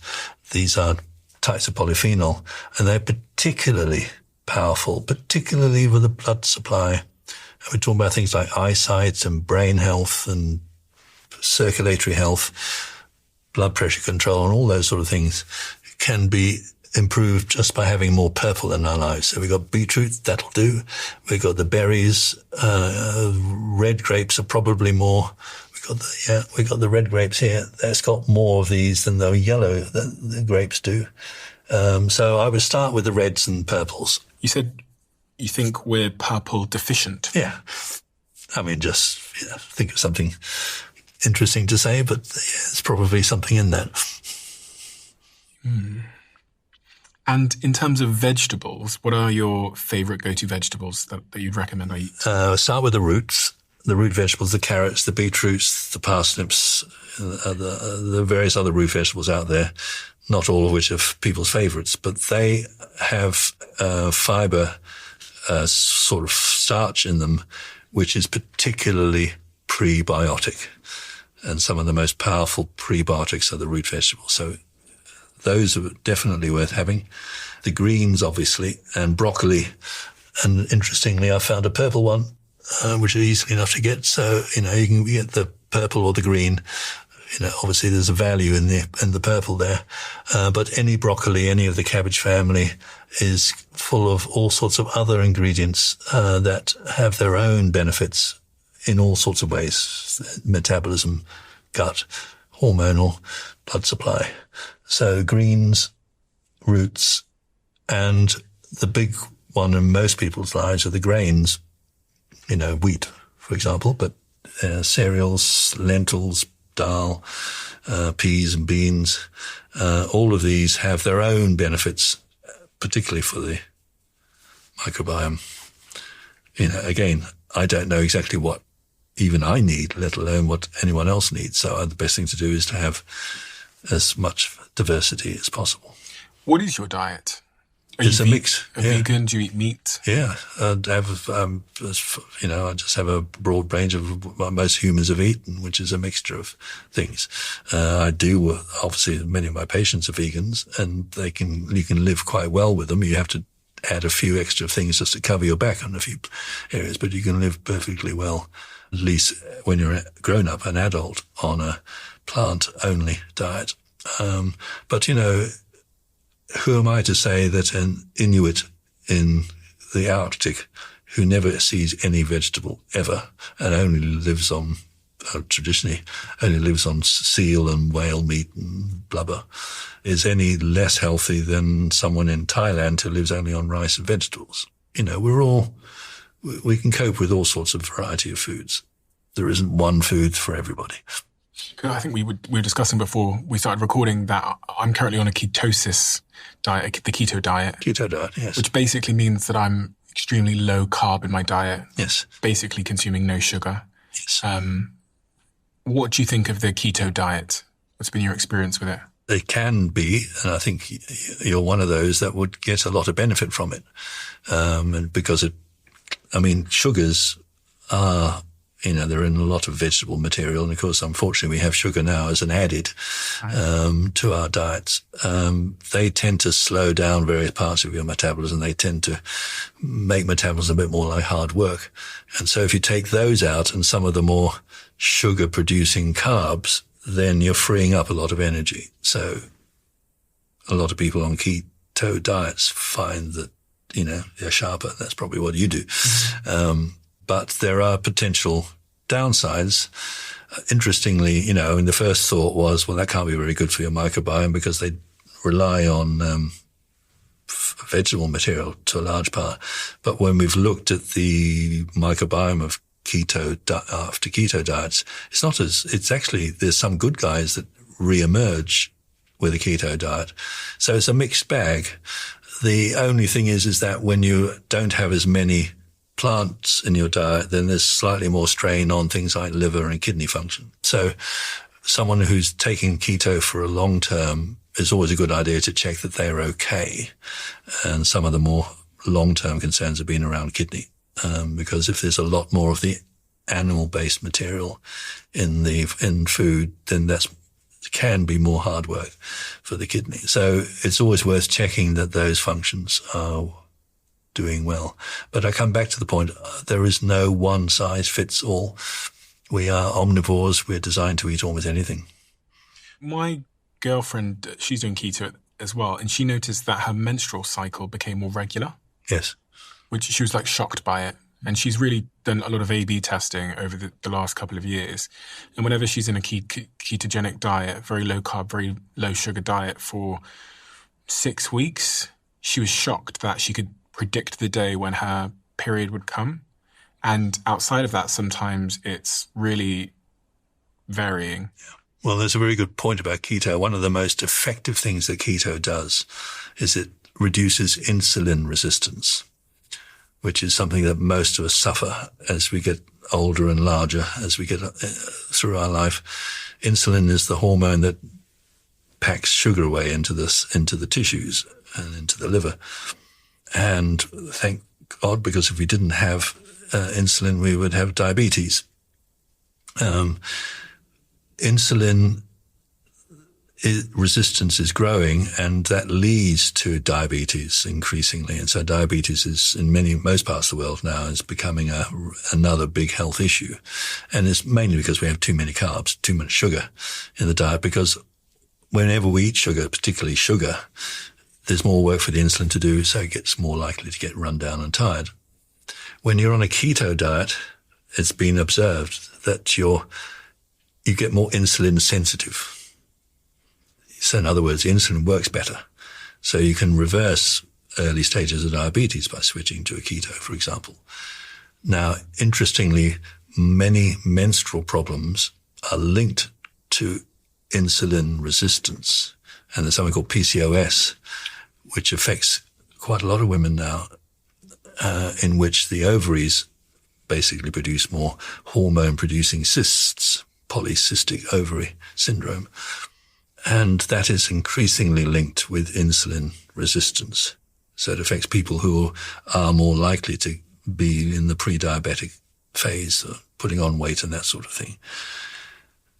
The insulin resistance itself switches the hormone balance, and the menstrual cycle is a wonderful choreography. I mean, when you think about it, all around the world it's a pretty predictable cycle, and it runs itself. But if there's something like insulin resistant getting in the way, then that can disrupt the hormone. So someone like your girlfriend might find that switching to a keto diet abolishes or reduces that disruptor.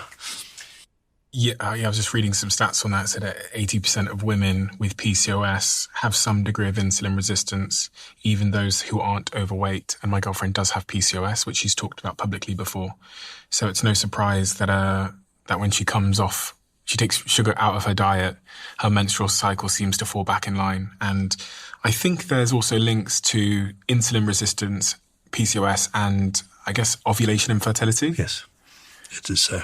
I think, the modern woman, the modern man for that matter, has a whole string of burdens to carry because we have too much sugar. I mean, when you think about it, sugar only emerged as a common ingredient, 140 years ago, 150 years ago. Up till that time, only very rich people could afford it.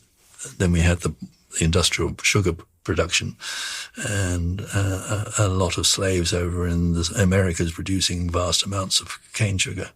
That is a modern phenomenon, and our bodies were designed to deal with the amount of sugar that we now feed it. And it does put a strain on the system, and insulin is one of the guys caught in the mix. So if you're trying to have kids, which we are now, I guess you want to remove the... If that's a factor, I would be looking at reducing your sugar intake at the very least, yeah. I mean, I spend a lot of time with women who are having difficulty conceiving. And, you know, I think I have about 13 herb babies, you know, in other words, babies who were born with women who were having challenges getting pregnant. And that was mainly, I think, because we were stabilizing the menstrual cycle and making the fertile phase a bit more productive. And what do you say to those women? What do you prescribe, I guess? I do. I mean, that's my business. I will be prescribing. So you see there's some bottles there. Yeah. These are the sort of things that we use in the practice. So I've got a couple here that just, you know, the smell sense that this is fennel, which we all think we know, but these are very strong extractions that only practitioners use. So these are practitioner-owned supplies. And when you smell it, you realize that they are strong. Ooh. Wow. So a teaspoon of that is a really powerful. Now, if you really want to realize the power of herbs, this is a remedy called Echinacea, and a lot of people know about Echinacea, and it's a major supplement. This is a root extraction from a variety of a species of Echinacea called angustifolia. And I'm just going to put a little bit in there. I'm going to test it myself before I give it to you, so I'm not poisoning you. So you just take a little.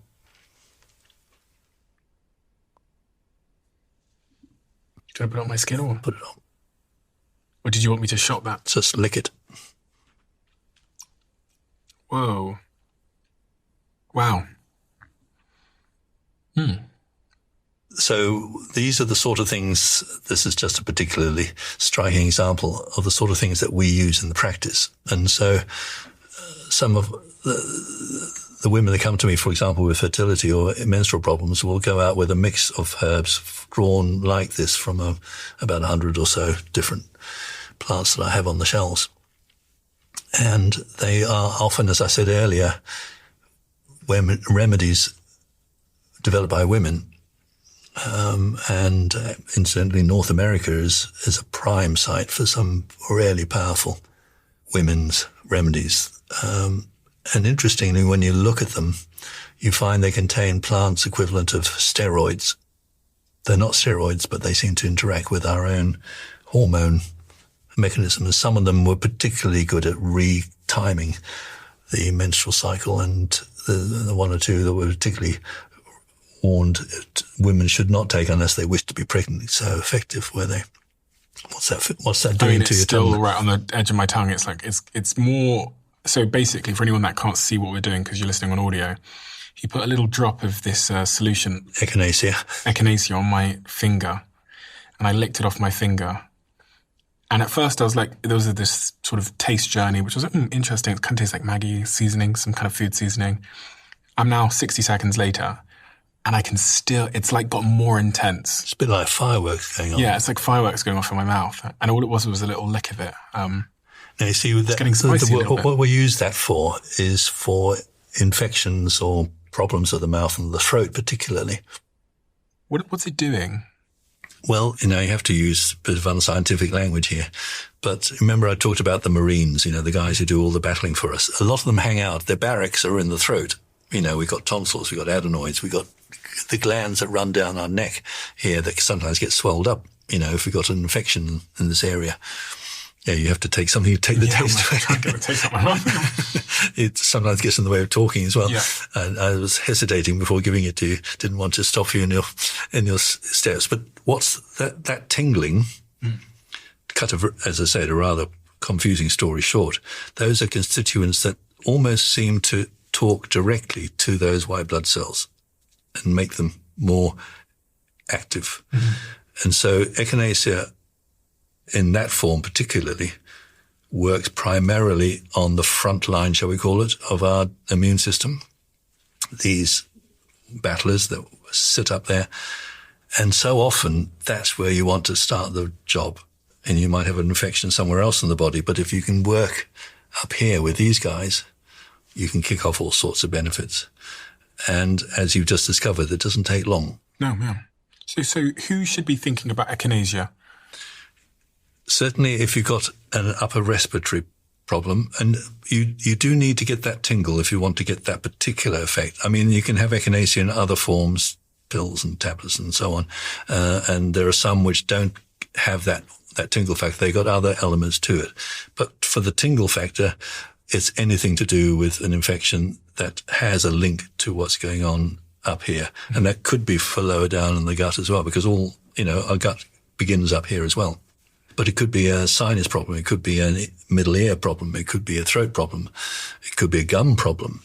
We've got all sorts of gum problems and all sorts of problems we have with mouth. We've got a microbiome up here as well. This can, with one or two other things. Some of the plants we use in this form contain resins. An example is frankincense. We've got some tablets there. These ones? Yeah, otherwise known as boswellia. And this just comes in in the form of tablets. And they just look like any other tablets, except they're sort of greeny yellow colour, because that's just ground up resin. Now, what's resin? Resin, we know about that because it's the sort of thing you get out of pine trees. Mm. That very tacky stuff. All we need to do is remember the Bible story. There were 3 gifts that the baby Jesus got, didn't he, for his birthday from those wise men. One was gold, fair enough. The other 2 were resins, myrrh and frankincense. This is the frankincense. I use myrrh in a liquid form, and you almost like you're lining the mouth with this resin. It's when you put some myrrh on the mouth, you definitely feel the mucosa firing up. And it was most widely used medicine. And the reason why it was so valued in those days by the 3 wise men is because myrrh was there. First of all, they had to bring it out of Africa, which is where it comes from. Remember the Queen of Sheba, who married Solomon, in the old Bible story. Queen of Sheba had the trade routes of East Africa sorted. So Solomon married wisely by marrying the Queen of Sheba, because she had the monopoly on myrrh, particularly, and on frankincense. And those, and Echinacea, maybe with a little licorice to help it work well, are amazing at reducing infections in this area, in the mouth and the throat and the sinuses and the areas around. It completely blows my mind that most people will lock their front door before they leave the house, but they'll sit in a coffee shop, connect to the public Wi-Fi, and log into their bank without a second thought. Every time you go online in a shop, in an airport or a hotel, you're trusting the Wi-Fi is safe. But often, it's not, which makes your online data vulnerable, because all it takes is one person with the wrong intentions to steal everything: your passwords, your private messages, even your identity. So let's talk about ExpressVPN, our sponsor. It stops hackers from stealing your data by creating a secure privacy tunnel between all of your devices and the internet in just one tap. That tunnel also keeps your online activity private from other third parties who might want to get your information. No one's getting past their encryption. And this is important to me because I'm working across multiple businesses most of the time, anywhere that I can get a Wi-Fi connection. And that's why I use ExpressVPN. And you can secure your online data today by visiting expressvpn.com/DOAC. That's expressvpn.com/DOAC to get up to 4 extra months free. Make sure you keep what I'm about to say to yourself. I'm inviting 10,000 of you to come even deeper into the Diary of a CEO. Welcome to my inner circle. This is a brand new private community that I'm launching to the world. We have so many incredible things that happen that you are never shown. We have the briefs that are on my iPad when I'm recording the conversation. We have clips we've never released. We have behind the scenes conversations with the guests, and also the episodes that we've never, ever released. And so much more. In the circle, you'll have direct access to me. You can tell us what you want this show to be, who you want us to interview, and the types of conversations you would love us to have. But remember, for now, we're only inviting the first 10,000 people that join before it closes. So if you want to join our private closed community, head to the link in the description below or go to doaccircle.com. I will speak to you there.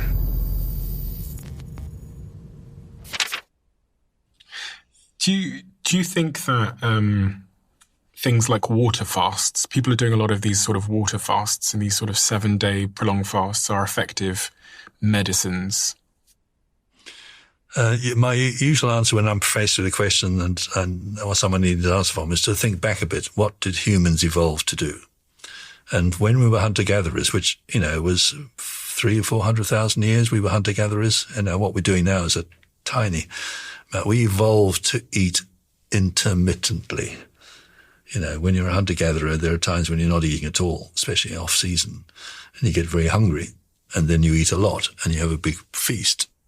So I think our systems were designed to be intermittent fasting, and fasting is probably part of our gene makeup.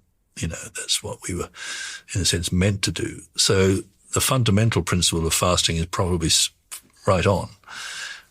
Issue is that sometimes if your metabolism, your digestion, your hormones or other functions are not at prime place, fasting, particularly if it's extended, can actually be damaging. So you do need a bit of advice if you're going down that route, just to make sure it's okay for you. Mm. And at the start of the conversation, you referenced that you deal with a lot of cancer patients. I think you said 1/3? About a third of maybe a quarter to a third, living with cancer. Living with cancer. Which is something that's relatively new, remember, because, that is a testament to what modern medicine has done. Because when I started out all those decades ago, most people died with cancer. We're increasingly getting people living with cancer for extended periods of time. And, the cancer is not, there are things we can do to help, and there is evidence to show that we can help reduce the risk at least, and if not, sometimes the virulence of cancer. But mostly what we're doing is helping people to function better while they've been through chemo or various other treatments, while they're still recovering from the cancer and its effects. And it could be digestion, it could be things like sleep, it could be, all sorts of other things that we can do to help. So there's the preventative element, which is doing things within your sort of lifestyle choices, your diet, to reduce the likelihood you'll get cancer. But then once you have it, there's ways you can use herbs and other sort of remedies to better deal with life generally. When you think about cancer prevention, do you think that one of the most powerful things we can do is to focus on what we're putting inside our bodies? Yes. And, we've learned about cigarettes a long time ago, and there are other foods that have got a higher risk of cancer. We talk about, processed meats, for example, has increasingly been seen as a cancer risk. But I suggest that the main risk in cancer is just poor diet generally. Too much fat, too much carbs, too much sugar, all at once usually. And that strains the body in a way it wasn't meant. And there is evidence to show that by correcting poor diet, you can prevent cancer. Increasingly, that's accepted. I'm pretty sure that the cardiovascular diseases are the single biggest killer. Yes. Still. Cardiovascular in the West, we're talking about, so in developed countries. Catching up, I'm afraid, in other parts of the world where they adopt more Western lifestyles. But that's a combination of food and poor, low level of exercise that we're putting our finger on there. There's also cardiovascular disease is another form of long-term inflammation. And increasingly that's been understood. It's not just fat or cholesterol or blood pressure. It's an inflammatory mechanism going on that's causing the harm. And that's increasingly accepted by cardiologists and such. So if I'm trying to reduce my chances of having some kind of heart-related issue. Are there any herbs or any products here that you think are beneficial? Mostly it's the food when we're talking about long-term cardiovascular health. We have plants that we use to manage cardiac or cardiovascular problems. I mean, the classic that a lot of people know about is the hawthorn or the mayflower. But the hawthorn, particularly the flower and the leaf, used to be a regular home remedy that people used to use and drink as a tea for all sorts of reasons, managing fevers and all sorts of things like that. But we can now see regular hawthorn leaf consumption as a preventative for some of the problems of cardiovascular. Just as an example, I would use spices as my main go-to to help to fend off cardiovascular problems because they all have vascular benefits. Spices as in the ginger and the cinnamon we talked about, but here's turmeric, and this is something we don't usually see but if you can see, there's in fact, if you cut that with your knife there, I've just cut it open. Yeah, you'll see it's bright orange. That's the curcumin that people use as a supplement. I've got curcumin at home. I was advised to use that when I pulled the ligaments in my ankle. Yes. It's an anti-inflammatory, isn't it? You can see a little bit why I don't like using anti-inflammatory, because I like inflammation as a friend. Mm-hmm. So what I prefer to talk about is they modulate or support or manage inflammation. But turmeric is an extraordinary remedy. And here's an interesting story. We talk about we need curcumin from turmeric, and you'll get a supplement saying, my turmeric's got more curcumin than yours and it's more available. The interesting point is that curcumin is not absorbed into the body at all, about 1 or 2% maybe. The rest stays stubbornly in the gut. And there's a very good reason for that, because in any high dose, curcumin is toxic. So there's a good reason for it staying in the gut. But there's a lot of work on making it more bioavailable, getting the levels up in the blood. And if you add pepper, you might get from 1 or 2% to 2 to 3%, but it's still small beer compared with the amount of turmeric that we take, the amounts of curcumin that we take in an ordinary curry. So what's going on, and what is going on, is that curcumin in turmeric is one of the best remedies we have for microbiome. There's a conversation going on. The turmeric is encouraging the good guys. The good guys are breaking turmeric and curcumin down into more available materials, which are active. It belongs in the gut, and its inflammatory modulating effects come mostly from the products of the microbiome working on the curcumin and moving through the body that way. So it's a wonderful lesson in, that the medicine actually relies, in this case, almost entirely on a good microbiome, an effect that is reduced, by the way, if you have a lot of antibiotics. Okay, so my microbiome is really the processing center for many of these things. And if I have a bad gut microbiome because I've been eating the wrong foods and I haven't had diversity of plants, then even if I take some of these herbs that are good for me, I won't be able to process them properly anyway. Not as well as you might. Yes, that is true. We talk about we got probiotics, which is the yogurts and the kimchis and the kefirs and so on, which are actually living organisms. They have to get through the stomach, by the way, which is quite a hard deal because the stomach's job is to sterilize foods, but some of them will get through. Those are the probiotics. The prebiotics are what we've been talking about here, the foods that will encourage the good guys in the microbiome. We've got a new kid on the block called Postbiotics, which is now an industrial term used for killed bacteria, which are then given as a medicine. But technically, a postbiotic is anything that the bacteria produce. And we're learning that more and more of what we eat, particularly from the plant side, is converted by the microbiome into medicines. And all those polyphenols and the colorings and so on are in that group. So a lot of the benefits of polyphenols are postbiotic benefits. There was a study done in 2000 7 that showed, can't even say it. Curcumin. That shows curcumin upregulates antioxidant defenses and downregulates oxidative stress. Yeah. There was a study done in 2016, which is a meta-analysis of random control trials, found curcumin comparable to ibuprofen in terms of pain relief. Answers your earlier question, doesn't it? And there's lots of studies that show that it's effective for people that have things like arthritis and joint pains. Yeah, I was leaving the best to last.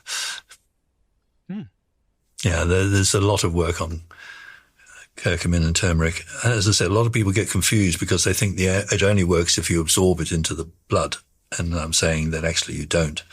What you do is you work with the microbiome to make it useful. And there's early preclinical studies taking place around the impact it can have with cancers.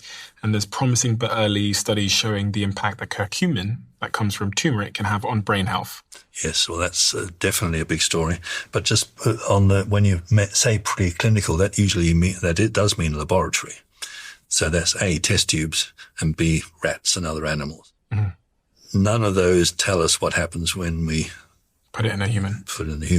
So all the preclinical study will do is point to a possible effect. And time again, pharmaceutical companies will tell you this. A promising preclinical lead doesn't lead to a medicine because it turns out to be atoxic or doesn't agree with humans. So we take preclinical evidence with caution, and I'm mostly interested in human studies because that's the only thing that makes any sense. But you mentioned brain health, because here's one of the big gaps we have, don't we? Because we've got a lot of brain health issues right now. Mm-hmm. Dementia is still going in the wrong direction. It's a very distressing thing if you have any in your family. And increasingly there's people saying, what can we do to prevent this? And Alzheimer's is all about there being the wrong sort of protein and deposits in the brain. But increasingly the focus is switching on to the blood supply to the brain, what we call the vascular effects on the brain. And there's something that we used to call the blood-brain barrier, which you've probably heard of, which is seen to be the place where the barrier that stops a lot of stuff entering the brain and potentially upsetting it. We now know this blood-brain barrier is a very dynamic, interesting interface between the brain's tissue and the rest of us. It's now called the neurovascular unit, NVU, and it is so exciting. And the more we look at it so far, the more we find that the things that help the neurovascular unit, the blood-brain barrier, are plants. And we have green tea, and, we can, if we really want to help our brain health, regular drinking of green tea, it's been shown to be really useful. Not that rather than the supplement, by the way, is the drink that you have. I put it in here. Right, so we can make it. So as you make that, can you explain to me why green tea is a good idea? Because it contains a number of, again, polyphenols. And polyphenols are those? These colours. These colours, yeah. In this case, it's green, obviously. And remember, green tea is just the smoked, unprocessed part of the tea leaf. So it's a plant called Camellia sinensis. So this is a nice Japanese teapot. That's the sort of thing you'd have green tea in. And these are the mugs, but we've filled these up already with ginger and cinnamon. So let's leave it for a moment, but we can, while it's sitting there for a while, there are a number of these polyphenols in green tea that seem to be particularly effective in modulating that barrier that we talked about, the neurovascular unit between the brain and the rest of us. And there's all sorts of reasons why regular consumption of green tea seems to be linked to less of this sort of trouble.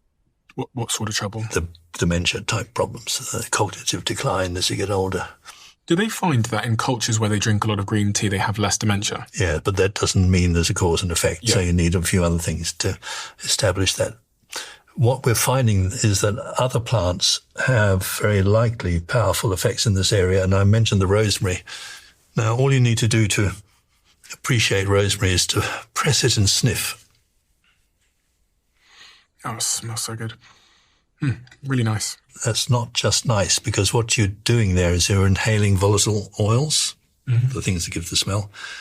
And when you're inhaling, they're literally going into your brain, because part of the brain actually reaches the outside world. It's called the olfactory lobe, and it's right at the top of the nose here. And when you inhale something, it literally moves into the brain. And from there into the limbic system. Remember, there's a line in a Shakespeare play called Hamlet. Ophelia, the young lady, says, rosemary, that's for remembrance.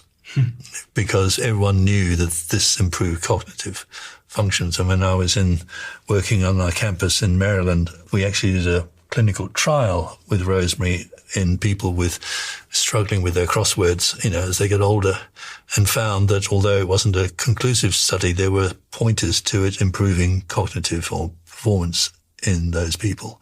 And there's been other studies since that reinforce that. I would say that rosemary is one of the ones to watch in terms of long-term brain health.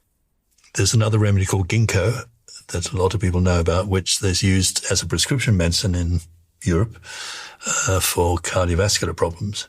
And that's been shown to be likely useful and using the same sort of mechanisms as we've seen here and with the green tea. I'll check it here. Yeah, that looks all right. You see it's more yellow than green. But, and this is flavored with a little bit of mint to make it a little more agreeable. Sometimes people find green tea is not their favorite taste. So green tea is rich in polyphenols, which are linked to benefits ranging from heart and brain health to fat loss and cancer prevention. It's got a nice minty flavour. Yeah. You could live with that, couldn't you? Yeah. Yeah. My girlfriend, again, she's all over this stuff. She's always bloody right. Well, you know that, or learned that lesson a long time ago. I know, right? Like, I say it all the time on this podcast, but she's always like 2-3 years ahead of what then someone really, really smart comes and tells me. And I spend those 2 or 3 years in denial. I'm like, what the fuck is she like doing over there? Don't get me started on cacao. If you start talking to me about cacao, I'm going to leave.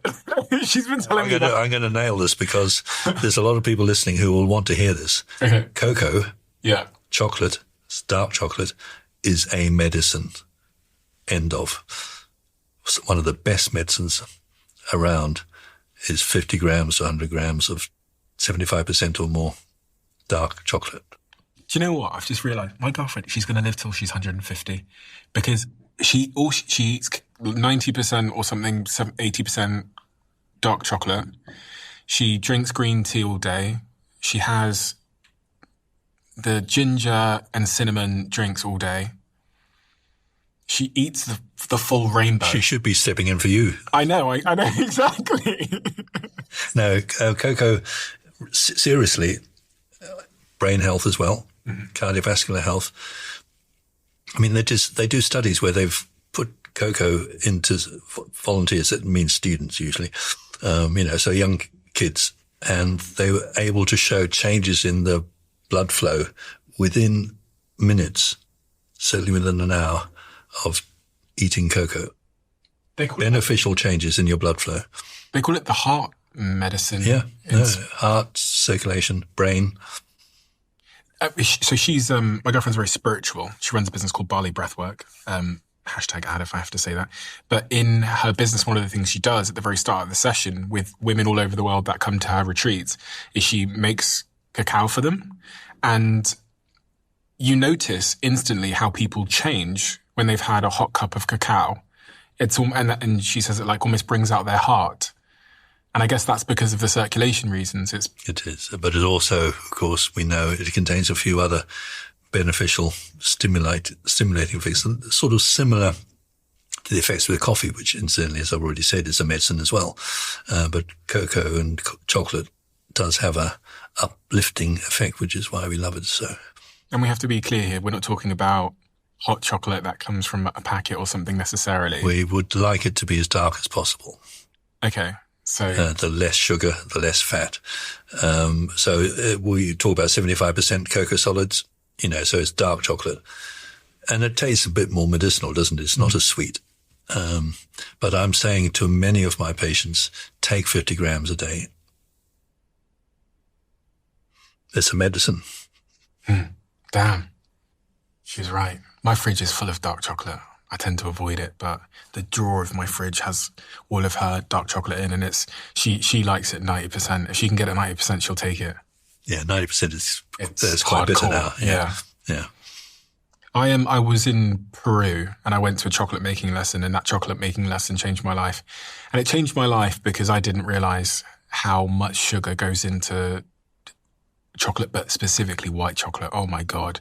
They gave me this big beaker, which was, this big, like a foot high and a foot wide. And they were like, right, pour the sugar in.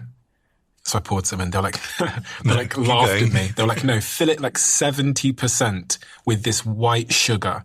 And I was like, there's no way. I poured about 60 or 70% white sugar into this massive tube. And they were like, okay, now put a little bit of this in, a little bit of this, a little bit of oil, whatever. And I couldn't believe that it's literally like the white chocolate is like literally all sugar. Then milk chocolate was like 50% sugar. And then when we made the dark chocolate, it was a tiny amount, like a tiny, tiny amount. And from that day onwards, white chocolate's left my life. This is once upon a time, a few years back, when the European Union, I think before we joined it, said that we shouldn't call dairy milk chocolate at all. It's chocolate-flavored candy is what they described it as. Literally, yeah. So we've got some green tea here. Yeah. And you're talking to me about the association between green tea and Alzheimer's, which is really exciting. Yes. There's quite a lot of work being done now on these. And they're obviously looking for medications as well, but so far most of the data coming in relates to plant-based materials. So it suggests that there's other reasons why having plants, and again spices come back into the mix, seem to be helpful for brain health. I'm having a look at the green tea. There was a study done in 2008 which supports how it improved cognitive function, memory, attention, accuracy, and long-term consumption is associated with lower risk of cognitive decline and Alzheimer's disease, according to the Journal of Nutritional Biochemistry in 2011. It's nice to have somebody else just say what you said.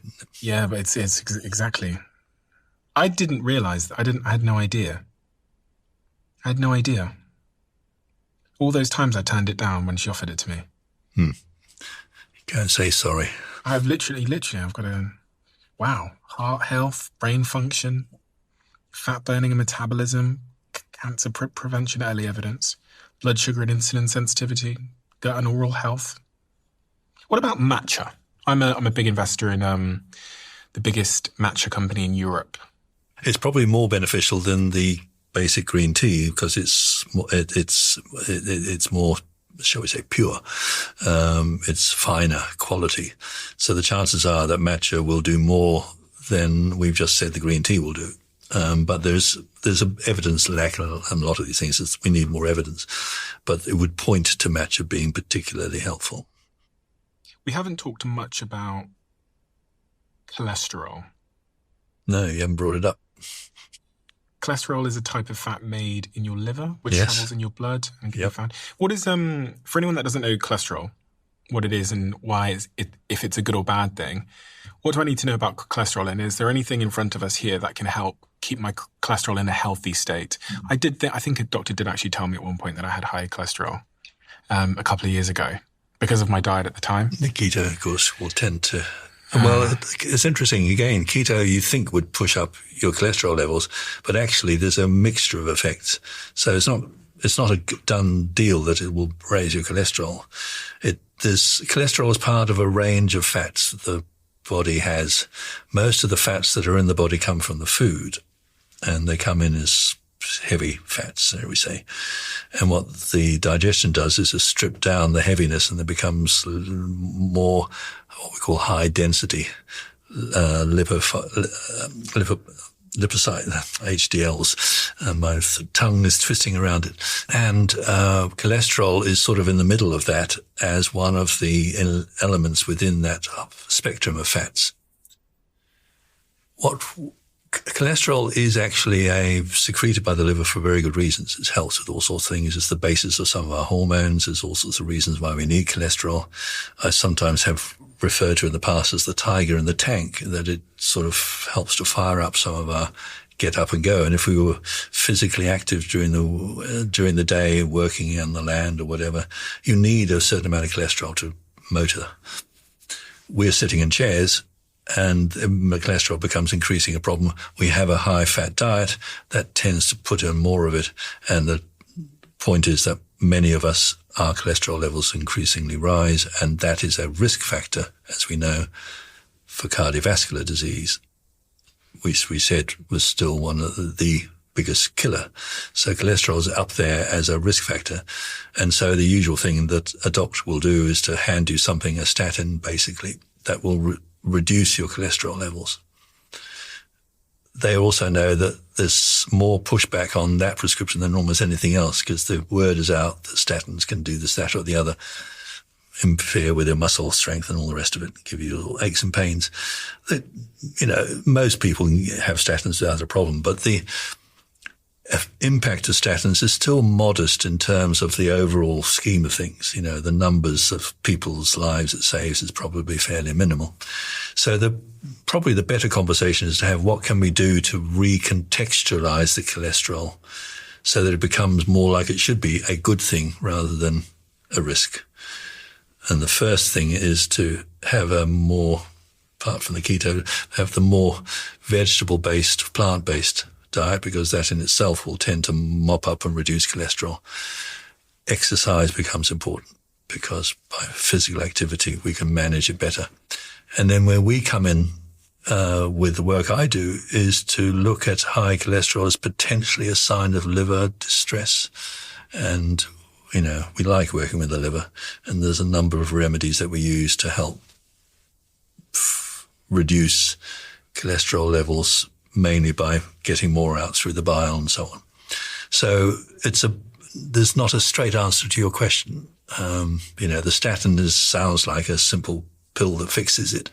The reality is that we need to look at a much wider range of things. You're a fan of artichokes for cholesterol? Yes. You must have read my mind. The artichoke leaf is the one we're talking about, which is used in France a lot for basically fat liver-related problems a lot. I use it a lot in the practice as a juice, actually, and just as a pressed juice. Yes, it's one of them. Dandelion root is another old familiar which seems to be helpful here, mostly by, as I said, flushing stuff through the bile. And there is a range of other things that we use. One of the things that many people are concerned about when they're thinking about changing their diet is just the cost of it. They think it's super expensive to buy all these fresh fruit and veg, and is that the case? Is that a barrier to entry to the stuff we've talked about today at all? My usual answer to that is eat Asian, because as I said, if you can make a meal with vegetables and spices and things like lentils and so on, beans, for very cheaply. It's just that we got out of the habit, or we haven't got into the habit of doing that slightly slow cooking. We will buy our Indian meals sometimes from places that put more fat in than they might. So some of the meals we buy that are Asian are a bit too fatty. But if you make it yourself at home, which means learning how to cook, but you can eat very cheaply. What is the most important thing that we didn't talk about that we should have talked about? Well, I suppose I didn't mention much about the omeprazole, because I've never heard of this before. Omeprazole? Yeah, I've never heard of it. Oh, yeah, they are increasingly a minority. Oh, really? Omeprazole is the most widely prescribed drug in this country, and I believe in the US also, and it's for acid reflux. Oh, okay. It's what the Americans call GERD and what we call GORD, because we spell esophagus differently. So we spell esophagus with an OE, and Americans spell it with an E. So it's either GERD or GORD, depending on which country you're in. And that means gastroesophageal reflux disease, GORD. And acid reflux is a real issue with a lot of people, and they've find that when they go to a doctor, the doctor will routinely prescribe Omeprazole or something like it. And GORD is actually diagnosed as a condition which is made better by Omeprazole. I mean, it's a disease that is diagnosed by the treatment. And what Omeprazole does is shuts down the acid production in the stomach, so you don't get as much damage by reflux. The problem is that the acid's doing a job. It's sterilizing your food, which is important, isn't it? It's also helping to break it down so that it becomes not an immune threat. Which, if you have a blood transfusion or something in the wrong blood, you get a problem. We're eating foreign stuff all the time. We rely on the stomach and the juices to make it safe. So the acid is there to protect us. When we're getting acid reflux, actually it's not because you got too much acid, it's because you're refluxing it. It's going back up into the gullet, the esophagus. But Omeprazole will put an end to that. The problem with Omeprazole, two problems. First is that the list of problems accruing from long-term Omeprazole use is beginning to grow and is serious. Cancers, dementias, all sorts of things are beginning to be downstream problems associated with long-term Omeprazole use. But the other thing is that once you're on it, it's really difficult to come off it. And you get a famous rebound effect. So you come off the Omeprazole and wow, you get much more trouble. So the only thing to do is to take more Omeprazole. And people find it really hard to come off it.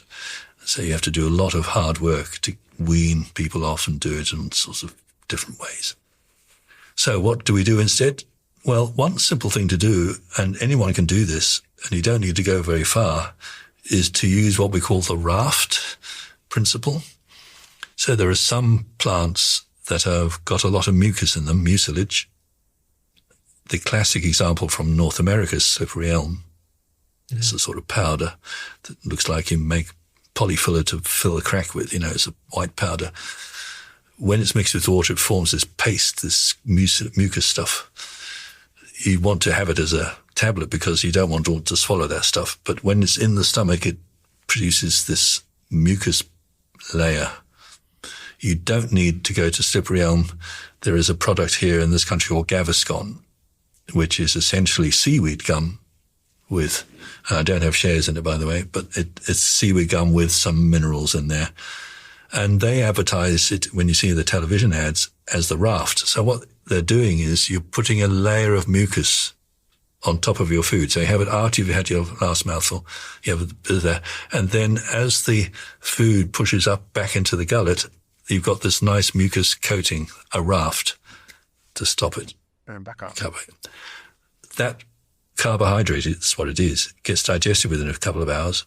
End of. No problem. It's not even a medicine. It's just a physical barrier. So you could have Gaviscon, you could have slippery elm, you could have aloe vera. There's a number of other mucusy type plants that people use. And that can, without any other complication at all, be one step. And I use it regularly with when I'm weaning people off Omeprazole, I will use the raft principle to help prevent some of the harm you get with reflux. That's a simple example. You're very fond of these plants. They are living organisms, aren't they? Are you concerned about how we treat them? I'm concerned about the world that they come from because, of course, increasingly we have to produce these industrially, which sometimes mean in monoculture, what it usually means in monoculture form, so that they're grown in rows and rows and they put weed killers down to get other plants out of the way. And so they become less natural. And we talked about the polyphenols. Pucker, the company I worked for, was all organic. And we were able to show that a plant that grows organically, that doesn't have pesticides, needs to fight its own battles more. Because if you've got a pesticide, you don't need to worry about so much, the pests and the attackers. So a plant that's grown in wild or organically without chemicals has more polyphenols because the polyphenols are part of the plant's defense mechanism. So the more you can buy or I mean, that's where foraging comes in. You know, my colleague Devon is a forager, and he can walk around a hedgerow and show you can make a whole meal out of plants that people just walk past, because people used to do that. So that's real wild eating, which must be one of the best ways of eating. But the more close to nature you can get your plants, the better. We have to live with what we've got, and most plants are grown without that. But they're still better than not having them at all. Simon, thank you. We have a closing tradition on this podcast where the last guest leaves a question for the next guest, not knowing who they're leaving it for. The question left for you is, our world is changing fast. How do you keep up?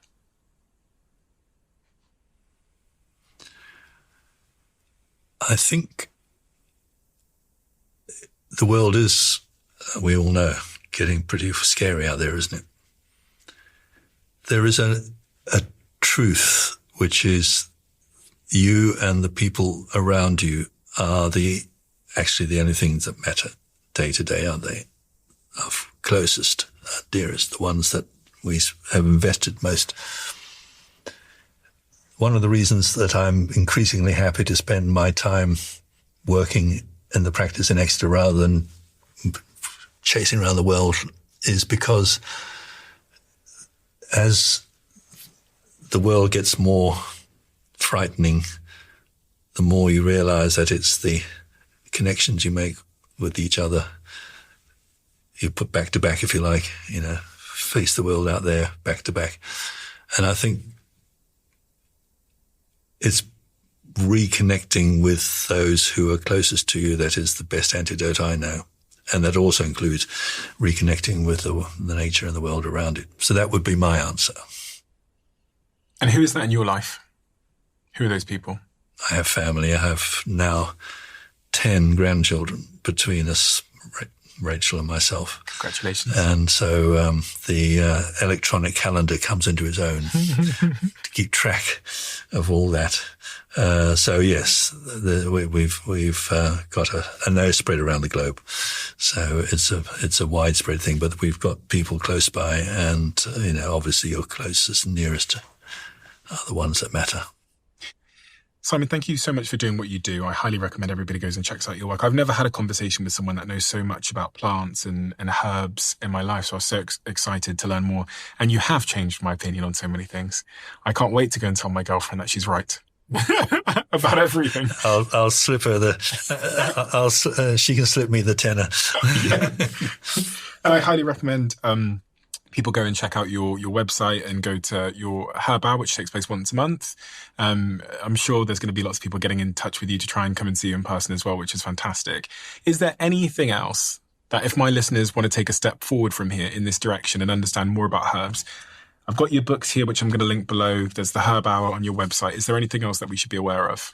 As I said, the website does link to this wonderful resource that's not, I contribute to the Herbal Reality one, which is where you're going to find almost anything you want to know about using plants. So I'll stop there, but you can step through my website to get there because you'll find a few other things on the way. Mm-hmm. There is resources out there, and it's increasingly reliable. These are not dreamt up, for a TikTok video. They're well thought through and based on a lot of human experience. So there is stuff out there if you're looking for it. Thank you. You're very much leading the charge to bring us all back to being human beings. And I'm a big, big fan of that. And thank you, Stephen. It's a journey I'm on myself. So thank you so much for doing the work that you do and being a champion for nature in all its forms. So, and I really, really hope that, more people, more podcasters host you so that you can get the message out there. Thank you. This has always blown my mind a little bit. 53% of you that listen to this show regularly haven't yet subscribed to the show. So could I ask you for a favor? If you like the show and you like what we do here and you want to support us, the free, simple way that you can do just that is by hitting the subscribe button. And my commitment to you is if you do that, then I'll do everything in my power, me and my team, to make sure that this show is better for you every single week. We'll listen to your feedback, we'll find the guests that you want me to speak to, and we'll continue to do what we do. Thank you so much.